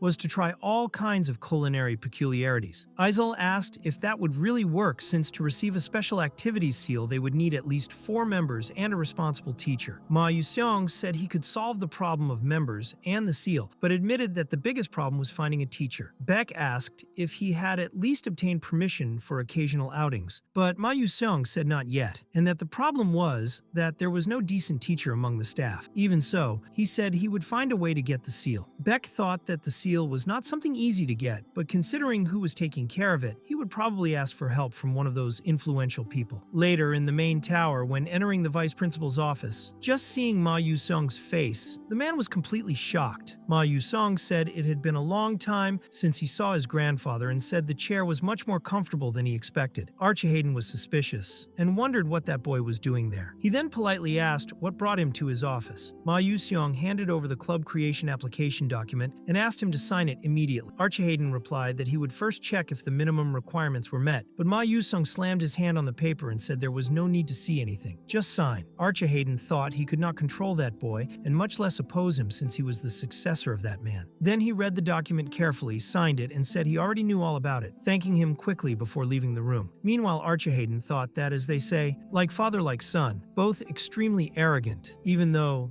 they were only half-bloods. He reflected that this would not last long because, at some point, he would make sure to break that damn Ma Yusong's neck. Later, one of the classes was coming to an end. Many students were murmuring that it was finally over, commenting that the professor was extremely demanding and even more severe with commoners. Jackie thought she had a good chance to stand out, but ended up getting nervous during her presentation and made a mistake. She believed she could have done better even than Flame, but then Flame approached and congratulated her, saying not to take the professor's words too seriously. Even so, Jackie left silently, and Flame commented, "Here she goes again." Beck appeared out of nowhere, startling Flame, and said it was nothing special. He mentioned that he wanted to create a club and wanted to know if Flame, who got along well with the teachers, could talk to some of them since the teachers did not like him much. Flame replied that considering how Beck behaved, that was expected because he always responded inappropriately to orders and slept openly in class. She said Beck should at least be grateful for not having received a formal warning yet. Despite that, she asked who really wanted to approve their club, and if he was close to the assistant Altarisha. Beck wondered if an assistant could be responsible for a group since he had been so focused on the story that he was not sure about those rules. While thinking about that, he saw Maizen Tyron leaving Altarisha's laboratory looking visibly sad. Beck asked what had happened and where the research she had been developing was. Altarisha replied that everything was fine because she had delivered the research to the professor since there would be an academic conference, and the professor asked to use it. Beck said her research had been stolen and that her name would not even be mentioned. Even so, Altarisha said it was not a problem since that that was the role of an assistant. Beck thought it was not possible to ask her to be responsible for his club now, since Professor Misen would soon find out about that formula. He preferred Altarisha to handle that alone. He then asked about the other research they were working on together, and Altarisha explained that the formula of random flows had been greatly inspired by an idea from Beck himself, which motivated her a lot to try to solve it, but nothing had worked. Now she understood why no one had been able to solve it for 300 years, because it was extremely complex. She said that if she could understand just a part, she would already feel satisfied. Beck answered that he had already solved that. Altarisha was surprised and asked if it was true. Beck confirmed, saying yes, but it was pure luck since he himself did not really understand what he had done. Altarisha, on the other hand, was completely impressed because unlike Beck, she could perfectly understand what he had written. She said that if they mixed the formula with dispersion and reflection of the coefficient, they would have something grand. Beck noticed she had fully entered her concentration flow, as she always did, and was impressed by that. While he was only copying what he had already seen, Altarisha was a true genius. He knew that was the most he could help her, so now it was just a matter of trusting her talent. Later, finally, Beck managed to create a club with Altarisha's help. As president, he obtained a free pass to operate but was completely exhausted. Even though many had doubted him during the process, he was happy that Hanwol authorized it on the condition that no trouble occurred. He realized he was in front of the third tree of the world, in the place known as the Sea of Trees. Beck thought the graphics of that game were really impressive, and the elves were warmly welcoming the Estella mage with blessings from Mother Earth. Beck responded by wishing blessings in return, and wondered if that had anything to do with Eltman Eltwin, saving the tree of the second world from the fire. Since then, many elves had become friendly upon seeing the Estella Academy uniform. The scene was full of beautiful characters, including incredibly handsome elves. One of the most beloved was the elf king, Flower Sioran, known for his celestial appearance. He had conquered the hearts of many players, and was the character with the most fan arts in the entire world. Like all ether elves, Sioran was born without a gender, and could change it based on who he came to love. Until then, Sioran remained genderless, because he had not found his true love. However, after falling in love with Flame, he chose the male gender. No matter which path he followed, Sioran would always cause chaos in the hearts of many players, especially men. This decision led many to despair. Finally, Beck found the hidden dungeon. Beck decided it was time to prepare for the future, now that his skills were stronger. He would use the spiritual leaf key Ifanels, and was happy to activate it faster than he expected. The system warned that by opening that door, other users of the key would be notified. Even so, Beck had already confirmed with other players that no special event was happening, so he wondered what could go wrong. Without further hesitation, he opened the door of the Ifanel's spiritual leaf garden. Meanwhile, in the cradle of the celestial tree of the Elf Kingdom, Flower Sioran was awakening. The Elf King opened the window, observed the calm sky, and thought the world was still at peace. He wondered when he could be as free as the birds flying across the sky, and told himself he was very envious of them. However, as soon as Beck entered the dungeon, Sioran felt a powerful energy coming from that place. He wondered who could have entered the sleeping spiritual leaf garden, and concluded that this was not the ideal moment. Still, he put on his hood and thought he needed to endure, because he had already endured for so many decades. Now it seemed impossible to continue,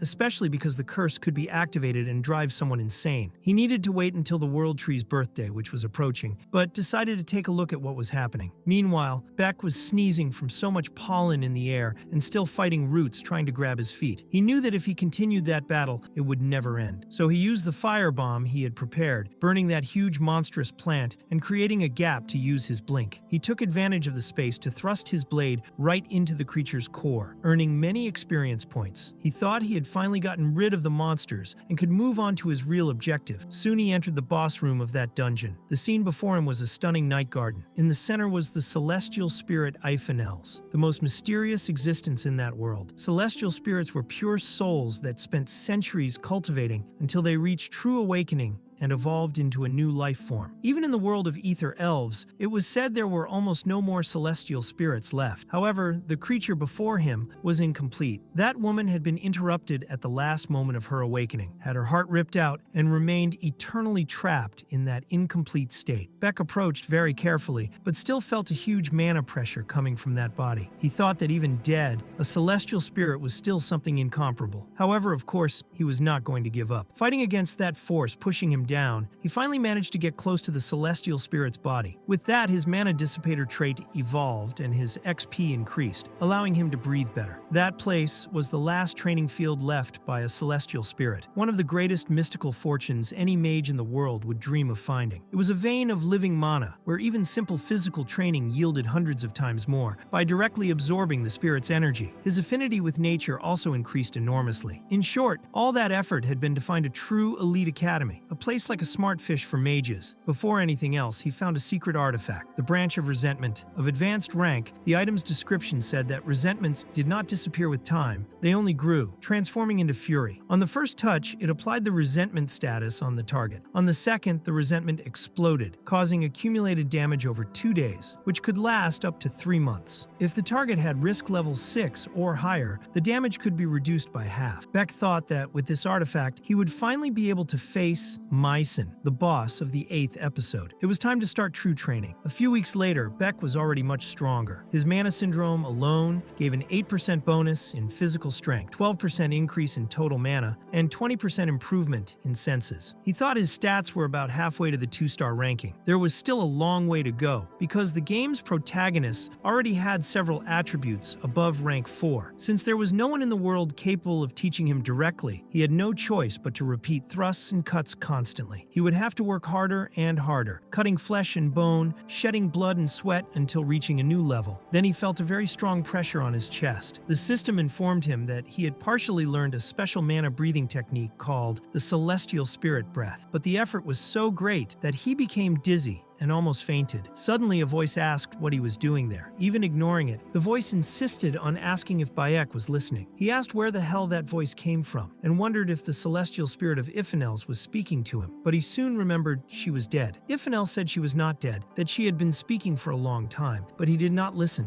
Maybe now he was hearing because he had become similar to her, since he had just released exactly the same breath as she did. Beck, thinking better, analyzed the message that appeared saying he had acquired a new skill, Celestial Spirit Breath Level 1. Through spiritual breathing, it was possible to harmonize with nature, drastically increasing the mana circulation rate in the blood, but this caused the spiritual erosion phenomenon. In the first form, he gained 107 more physical strength. In the second, 125% more agility. In the third, 147% more senses. And in the fourth form, 101% more resistance. The maximum duration was 15 seconds, and the spiritual erosion was at 1%. Beck realized this skill was absurd. The duration was short, but the physical attributes instantly reached 4-star level. However, he thought the side effect, spiritual erosion, basically meant losing the human body. Spirits maintain their form through magical power, but he, being a mana dissipator, would definitely die if he lost his body. It was a skill that wore out one's own life, but he decided to think positively, since it would be useful in extreme situations. Iphanel said that was incredible. It was the second time she had seen a human use the celestial spirit breath. She said that, like the other man, he also seemed almost invisible, with no mana in his body, as if he did not even exist. Beck asked who that man was, and Iphanel replied that he used a sword just like him, could cut magic and even celestial spirits. Beck thought the game never mentioned such a swordsman, and if he could cut spirits, he must be incredibly strong. He asked if he could meet him as well, but Iphanel replied no because the 12 disciples of the great arcanist killed him. Beck concluded that this man had died a long time ago, but Iphanel said she could show how he fought, since she was close to him and recorded all his movements and breathing techniques. However, Iphanel placed a condition. She explained that she could not move or talk to anyone else. It was as if she was already dead. That was why she wanted a heart to come back to life. Beck already suspected that, but replied that it was impossible for someone of his level to obtain a heart from another celestial spirit. Iphanel said it did not need to be from a celestial spirit. It was enough to be a pure heart from a spiritual beast. Beck commented that if she did that, she would lose all her powers, and she confirmed she knew, but thought it was better than being trapped there alone forever. Beck then thought that if it was the heart of a spiritual beast, maybe it was not so impossible. After all, the reason he was training there was precisely the contract ceremony with the familiar that would happen soon, and during that event, he would have the chance to meet many of those beasts. He promised he would try to get a heart for her as soon as possible. Iphanel said she would be waiting, but had something to give him. She told that on the pillar behind her there was an item, proof that now they were friends. It was the Iphanel flower necklace, a symbol of friendship up with her. Beck thought he had never heard of that item in the game, and that, in the worst case, it would serve as firewood if there was no fire. However, he soon realized it was not so. It was a spiritual symbol and could be very useful. Meanwhile, in the laboratory, Altarisha was finishing the formula. She had finally succeeded, but it was not yet time to celebrate. She said that tomorrow would start a new era, and Beck Yahello would be very happy when he found out. Later, they were in the Kingdom of the Dwarf, the city of the Golden Iron Mine, capital of the Black Iron Empire. Beck was there with Altarisha and thought that it was the day of the academic conference. The location chosen for the conference changed every year, and this time it would be held at the main school of alchemy, the School of Gold and Silver Studies. Since the dwarves were the main contributors to great discoveries in the field of material magic, it was expected that that year's event would be something never seen before. Besides that, the greatest current alchemist, Talcum Corden, would also be present. Beck thought that this would be the best moment to launch Altarisha's research, and she asked if it would really work because it was something the professor had researched almost her entire life. Beck wondered if she was just naive or a very good person and told her to relax, saying it was not like she had stolen the professor's research, she was just smarter than her. Beck said he did not want to walk the red carpet, so he decided to enter through the back. Later, all doctors and researchers of the Academy of Alchemy were announced that the 7th conference of the Golden Session would begin. The first topic would be the announcement of a new type of potion, so Professor Misen from Estella Academy was called to talk more about it. She introduced herself as responsible for the Alpha-type Red Potions team, then explained her research and finished the presentation. Much later, everyone commented on how impressive it was because she managed to expand even more a potion that was already extremely complex. Beck thought it was incredible the nerve to present Altarisha's paper as if it were hers, but they planned to return this favor in the best way possible. Then, Altarisha herself, also from Estella Academy, went on stage to present her research. She said it was a pleasure to be there, and when she announced the topic, Beck was already smiling. She revealed the topic would be the process of understanding and systematizing the technique of intersecting random flows. Everyone was extremely shocked, wondering if she had any idea what that meant. Altarisha replied that she knew it was something too grand for her, but that alchemists should use the proper way of thinking in this case. Still, the board murmured that this technique made no sense, since magic and alchemy were not compatible, and it had been an unsolvable problem for 300 years. Then Talcum Corden, the gold alchemist, told everyone to be quiet. He said Altarisha had suggested using the alchemist way of thinking, but in the first failed attempts, they had already discarded the possibility. Even so, he showed great curiosity because a young alchemist was trying to seek the truth in a field considered impossible. He then asked her to show what she had discovered, but Misen objected. Before the presentation started, she accused Altarisha of plagiarism. Talcum Corden reacted with surprise, saying it was a serious accusation, and asked if she knew what would happen if she made such an accusation without proof. Misen then explained there were 5 great obstacles in the formula of intersecting random flows. It was necessary to overcome all for alchemy, magic, and technology to coexist. Until today, only 2 had been partially solved, and even so with incomplete answers. Amazing would have solved 4 of these obstacles, and Altarisha was only her assistant. According to her, even if Altarisha had solved the 5th, she could not claim to have overcome the other 4 alone. Misen thought the girl was foolish, though she recognized her talent and genius, and believed Altarisha's career would end there. She always thought Altarisha's talent should have been hers. Altarisha, in turn, had already expected this to happen, but when it really happened, her mind went blank. Still, she remembered Beck. If she were in danger, she could count on him. Then she announced she would call the co-author of that paper, her assistant, the student Beck Yahello. Beck wondered if he was really that co-author. Even Misen fell silent, and everyone around murmured, impressed that such a young boy was co-creator of such a complex theory. Talcum Corden became even more interested and waited anxiously. Beck passed silently by her, but as he passed, he touched Misen with the branch of resentment. The target of the ability was her, and Beck realized it had worked. When he stood in front of everyone, he said he had paid close attention to Professor Misen's arguments, but that actions spoke louder than words. Therefore, he proposed a competition between the two to see who could solve the question of the formula of intersecting random flows there and then. Altarisha became nervous, which was expected. Beck asked if she did not trust him, and she answered yes. Of course she trusted him. Beck said he had observed her all along and was sure she could do it. Even if she did not trust herself, he trusted her. Altarisha became even a little shy, but thought she really could do it. She just needed to trust everything she had done until then. Then she told Misen they could begin. The formula of intersecting random flows appeared 300 years ago, when an alchemist declared he had discovered an incredible method capable of solving it. But shortly after, he slipped in the bathroom and died. That caused a big uproar around the formula. Since then, several alchemists tried to solve it, but all failed. Over time, no one risked it anymore, and nowadays it is considered an unfinished and impossible formula to solve. Kane, captain of the 13th Extermination Unit of the Waning Moon Tower, said that was really interesting. Hazen, who was with him, said that was the height of boredom. Nothing interesting. That said, he asked if he really thought that Professor was a dark mage. She commented that no matter how much she thought about it, she still believed that mission was completely flawed.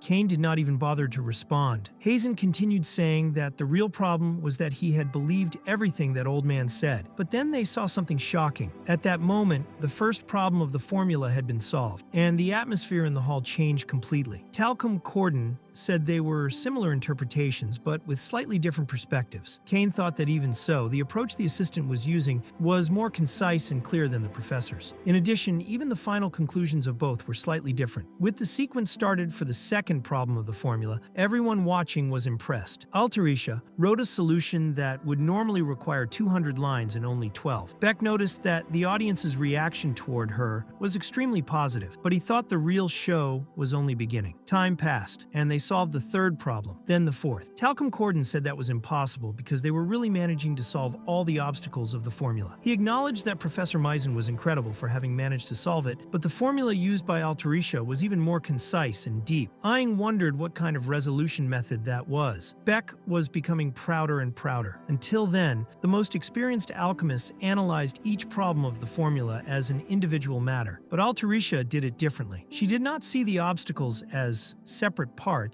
but as complementary components of a whole. That was the main difference between her solution and Professor Misen's. They kept solving the problems. At one point, Misen wondered which formula was being used at that moment because she did not remember seeing it before. She realized there would not be enough boards and asked for another, but Altarisha had already finished. She declared that the system of understanding and systematizing the technique of intersecting random flows was completed, and thus she ended her thesis. Everyone said Altarisha was absolutely amazing and that was the discovery of the century. She had really done it and thanked Beck for everything. She asked how long Altarisha would keep disappointing her like that, changing a stolen research and even pretending she was the one who did it. Beck wondered if she was already turning into a dark mage. This happened much earlier than he expected, but maybe that could be good. If she became a shadow creature in front of everyone, no one could defend her. Altarisha said that was enough. She said her research was much better than Misen's, that what had been presented earlier was nowhere near enough, and asked how long Misen would keep wanting to steal her work. People started wondering if the red potion research had belonged to Altarisha all along. Now it made sense. Actually, Altarisha said the teacher was much dumber than her. Everyone was quite shocked, especially teacher Misen. What Talcum Corden did was just laugh. He was laughing at the teacher. Misen said today's presentation was wonderful. She wondered what she had done, thought it was close, and that her dark magic had leaked. She asked how Altarisha dared to say such a thing. Beck stopped Misen and asked the teacher if it wouldn't be better to accept reality. Then Misen noticed all eyes turned toward her, eyes full of guilt. Anne said no, that it was never like that. She claimed it was Altarisha who stole her research. But Corden ordered to remove that crazy woman, and the girl said no, she had done nothing wrong. Of course, no one listened, and she was not released. Altarisha was so nervous she could barely stand, but Bayek was there to help her. He said Altarisha was amazing today, and thanked her with a genuine smile. Later, Hazen commented that, in the end, nothing really came out of it. Quem said that if she really was corrupted by dark magic, they would have felt it, since the shadow erosion sensors showed nothing in her. Hazen said the psychometry of the Waning Moon Tower was also perfect, and mentioned she was interested in that high school boy, the co-author. She said he was quite cute. Kane asked if she had already investigated him to know who he was. Hazen replied yes. She had gathered all the information about the boy. Apparently, before entering school, his village was destroyed by dark mages. He was a commoner who had the worst grades, but now he is in Class S and studies at the best magic school in the world, even without knowing how to use magic. Hazen said that boy is very peculiar and even asked not to put his name in today's newspaper. Kane said he would remember that boy's name and suddenly noticed Bayek looking at him, staring directly, but he pretended nothing happened and resumed talking. Kane wondered if he had just received that direct look. Hazen said that was impossible, that no one could break cognitive suppression magic so easily. It must have been Kane's imagination. He was still puzzled by what had happened. He asked if they were done there and ready to leave. Hazen said yes. She was already fed up with that place. Meanwhile,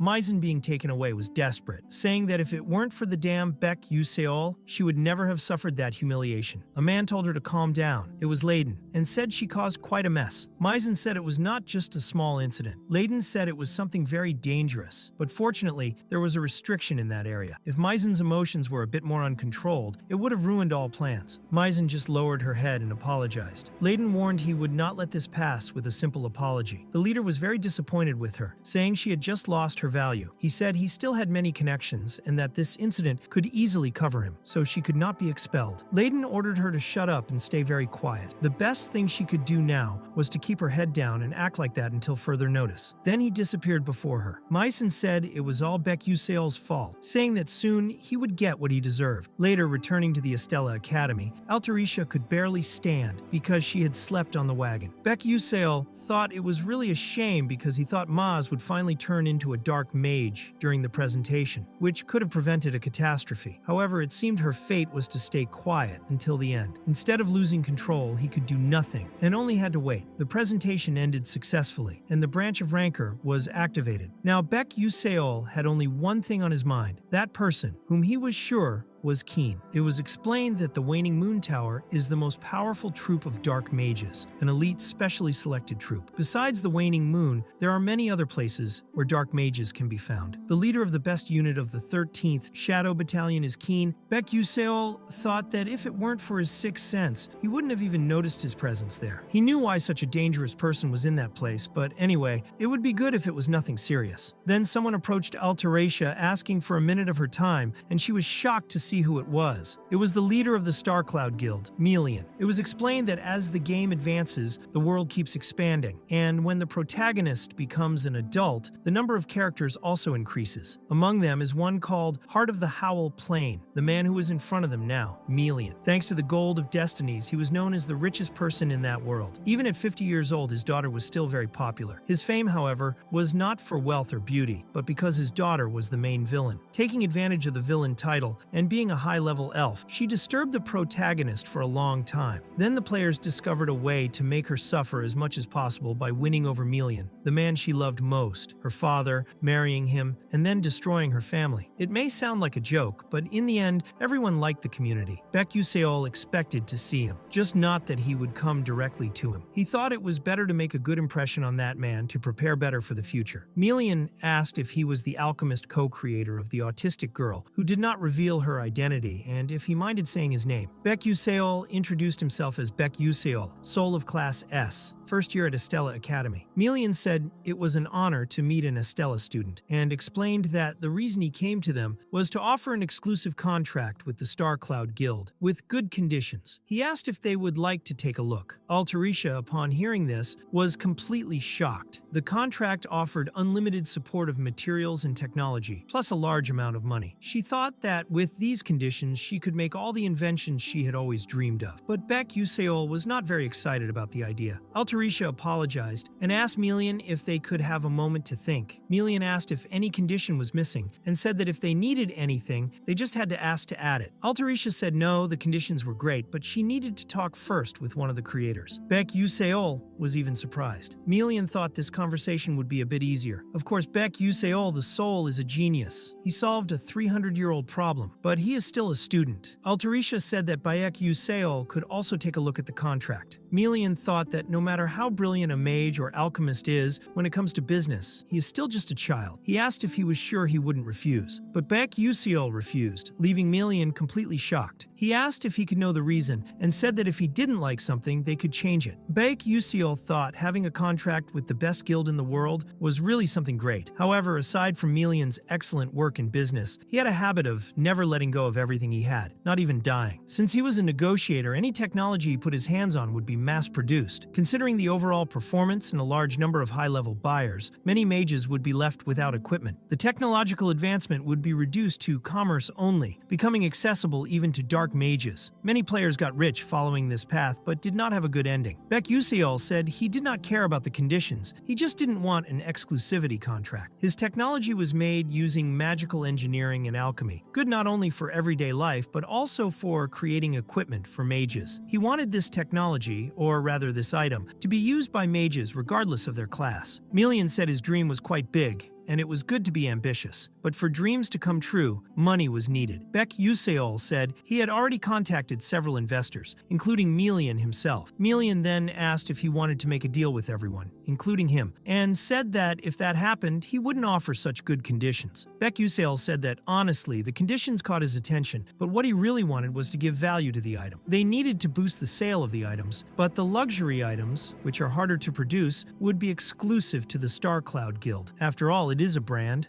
a company, isn't it? Melian agreed, but asked if the luxury items would also be sold, saying he didn't like to take many risks. Beck Yuseol confirmed and explained that was why he didn't want to sign the contract now. In half a year, they could have an investors meeting, and if they liked the product, they could sign a contract with them if they wanted. Melian said that was fine, and asked to spread the word. He left a card and a messenger paper, an item that reaches the chosen destination when a message is written and sent to contacts. Melian said he would leave now, and as he left, Beck Yuseol almost had a heart attack, saying he was dying of nervousness. Altarisha said he acted very well and said he was really amazing. Beck Yuseol thought he had managed to solve at least one thing that day. As soon as they returned, he wanted to eat something at a restaurant with his friends. It was explained that the presentation at the academy ended without problems, and classes at Estella continued normally. At that moment, there was a substitute teacher for Meisen's class, of course. Beck Yuseol thought Meisen had simply disappeared. If things had gone as planned, she would have fully awakened and caused great damage to the school. Since it was different now, the future would also be different. He wondered if this would make things even harder and hoped to be able to solve that future later. Besides Meisen, Altarisha was also not there. Beck Yuseol thought she must be very happy at the alchemy tower now. But then, he heard some whispers, murmurs, and rumors, saying it seemed the alchemy assistant had discovered a secret formula. They said there was an anonymous co-author behind it, and asked if it was because he was very ugly. Beck Yuseol thought that keeping his identity secret helped him have a normal school life without attracting too much attention. Their role was just to distribute knowledge, but all the attention should go to Altarisha, until she met her friends, Ma Yusong, Aiselle, and the others. Of course, they were talking about them, saying that Ma Yusong was so tall next to her, and asking how he managed to be so handsome and get such good grades. They also said that Aiselle, beside him, looked like a doll. Beck Yuseol thought none of them had a quiet day at that school, and warned that he had arrived. He asked if they had waited long for him. Aiselle replied no, but asked where they were going to eat today. Beck Yuseol said he would still decide, but she would find out soon. Later, they were in an extremely fancy restaurant with beautiful food. Aiselle was dazzled, almost feeling sorry to eat it. It was a pizza. A very beautiful pizza. Beck Yuseol remembered to check her profile, which said she liked to drink pickle juice whenever she ate pizza, so he brought exactly that for her. Aiselle asked what she was supposed to do with it. Beck Yuseol wondered if it was her first time in a pizzeria. Aiselle thought it was delicious. Yes, it was her first time drinking that. He kind of predicted her taste because of her glasses. Ma Yuseong drank it too, and liked it very much. Beck Yuseol thought he could drink that juice as much as he wanted. He told her to eat the pizza, saying it must be delicious. Then he commented that he did not believe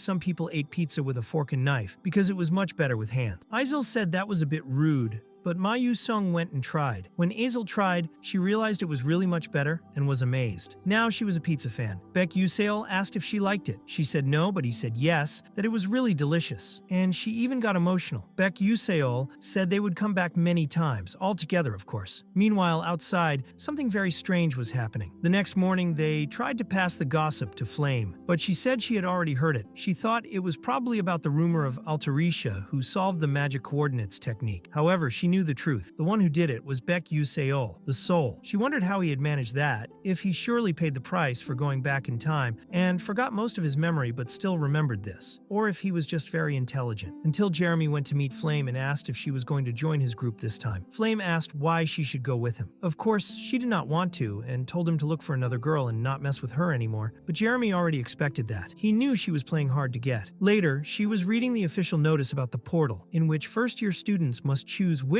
portal they want to participate in. This was the practical portal class, which finally started. The portal is another dimension created by the powers of dark mages, and if the portal is not completed quickly, it will become a place where no living being can survive. Unlike dangers, which are completed by killing the boss or destroying the core, a portal like this can only be destroyed by discovering and solving its creation pattern. They must focus their analysis on something like space-time distortion, topology, or hundreds of patterns that fit into it. This training is especially meant to teach how to close this type of portal, one of the most important things at Estella Academy. According to the memories Flame has, some real things are involved in this practical class, and she cannot leave everything in Beck Yuseol's hands. This time, she will be the one to prevent something bad from happening. Meanwhile, in the 9th Star Tower at the rooftop cafeteria, they were trying a new dessert, a pumpkin pie with cream, saying the flavor was unique, but Hong Bian thought the dessert was horrible. Then a subject caught her attention. She found out that the one who solved the magic coordinates technique was from Estella Academy. Her father was talking about it and mentioned that one of the students helped. They were shocked and asked how only one student managed to solve this problem. Hong Bian thought that not even the director of the intelligence department really knew who it was, but she was sure it was Beck Yuseol. To her, it did not make sense for him to want to hide it. Maybe it was just to give credit to Altera. Then she had an idea. She left the table, leaving the tea behind, and the others wondered what had happened to her. Soon after, another princess met Hong Bian, Princess Hong Sihua. Sihua already asked to be called sister. Hong Bian thought she was forced to become the half-sister of her own rival, the second princess of Adolavit, Hong Sihua, the person Hong Bian hated the most, and asked what she was doing there. Sihua replied not to talk like that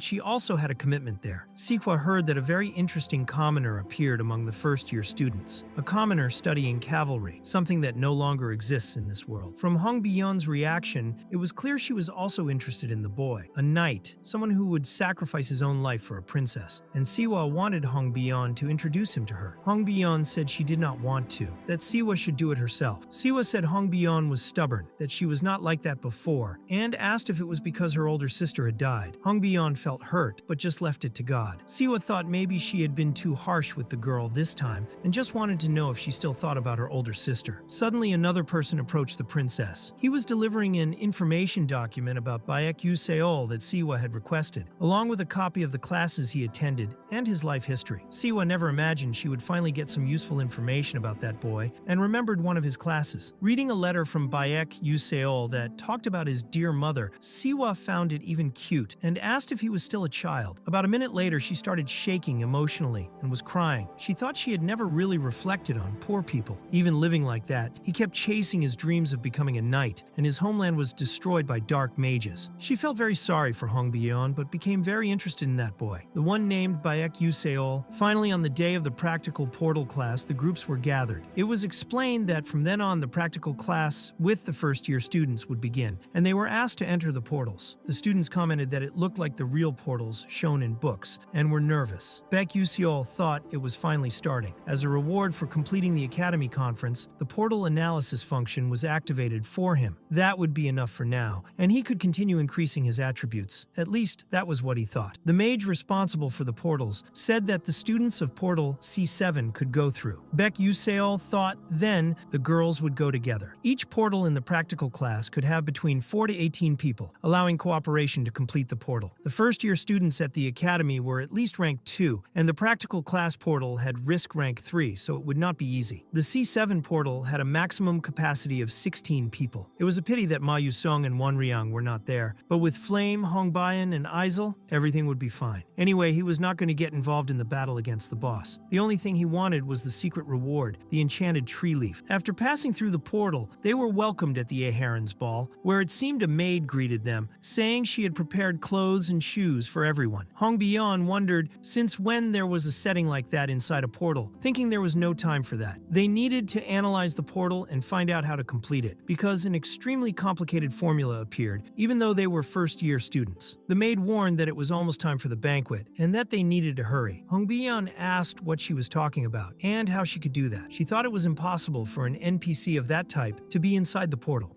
As far as she knew, there were people created inside the portals by the mages, but they could not act alone. Hong Bian thought it was impossible to have put a real portal in a practical class, because she was sure the technology was advanced, and that was it. The maid asked if there was any problem, and Hong Bian replied no, that they were going to put on the clothes. When the maid left, Hong Bian thought she did not know if it was because of her mood earlier, but somehow she was feeling something very strange there. Later, Hong Bian was very well dressed, wearing a long dress, and Beck Yuseol was wearing a suit. She thought he looked very different in that outfit. She remembered a conversation she had with Tyrin about the letter that spoke of Beck Yuseol's past. Hong Byeon was extremely shocked when she read that. She did not know if it was because of what she had read a few days before, but she was seeing Beck in a very different way. Despite the difficult past, he was trying hard to become a knight at the academy. Beck Yuseol asked why the princess was staring at him, since it was the first time she saw a commoner from Eterno. Hong Byeon replied that it was not that. Soon Mei Yamamoto arrived, announcing that everyone was there, and that the ball promoted by the Duchess of Aherens was going to start. She explained that those 4 doors were connected to the mansion's basement, which was a labyrinth full of traps, and that the mansion's knights would be after them. They would have no choice but to trust their own intuition. She asked if they could do that, and Beck replied yes, that it was clear they could. The woman said he seemed confident and liked him. The others wondered if that woman had interacted with Beck because NPCs usually did not do that. She wished everyone good luck. Before everyone left, Flame commented that it seemed strange, that it was difficult to analyze the portal, and that the NPC's behavior was very realistic. The formula to solve the portal was harder than she expected. She thought it did not make sense to have such a complicated test for first-year students. One of the classmates also found it strange, saying that looking at the formula even gave him a headache. Flame thought she could convince the others, but Jackie asked to wait. Jackie asked if Flame was trying to say that the portal was real, and said it was obvious it was the teacher's doing. Even in real life, it was hard to interpret the portal formulas perfectly, so it was normal for the teachers to create something like that to test them. After all, this was the best magic academy in the world. The group started to be convinced by what Jackie said, but Flame did not like that. She was sure it was a real portal because she remembered the story, but if she said that now, no one would believe her, so she needed to find another way to convince them. Beck Yuseol wondered what he should do in that situation. He thought that this was how things would happen. After all, this was episode 6, The Corruption of Jackie. Since Jackie was a character who did not exist in the novel, it was normal for Flame to be suspicious. The situation where Flame tries to stop Jackie was something possible in the game. Anyway, one of the 3 would end up being sacrificed. He just hoped that no one would get hurt, and that they could avoid that fate. Even with Flame there, the result would probably be the same, so taking a step back seemed the right thing to do. Jackie stated that no matter what Flame said, she was going to enter because they only needed to complete the portal that the teachers created, and it was nothing special. She went through the first door, and the others were convinced and entered as well. Beck thought everyone was acting without thinking properly, so he had no choice but to go along, but he was confident. He wondered why everyone was following him. He thought maybe they would follow him and that could be a mistake, but for him it did not matter. When he entered the corridor, he asked what kind of strange corridor that was. He noticed that when entering a door, random people appeared, and that it did not matter if there was a line behind him, because if everyone entered the door, they would end up in the same place. Among the people with Bayek was Hong Byeon, who wondered where the others had gone. Beck thought that, as expected, not everyone could enter together. The total was 16 people, with 4 able to enter each door. Aiselle and Flame should have stayed together, but he did not expect to be in the same group as Hong Byeon. Then Bayek looked at her, and she asked what was wrong, if he did not want to go with her. He said that was not it. He thought maybe it was a good thing since Hong Byeon and Aiselle were not together. Suddenly, Bayek told everyone to stop. He saw something in the darkness. Lights turned on in front of mannequins, all in different poses. In the back there was a door, probably the exit. They wondered if the magic to open it would work, but someone else said probably not. Hong Byeon asked if the commoner had managed to decipher the portal, and he said not yet.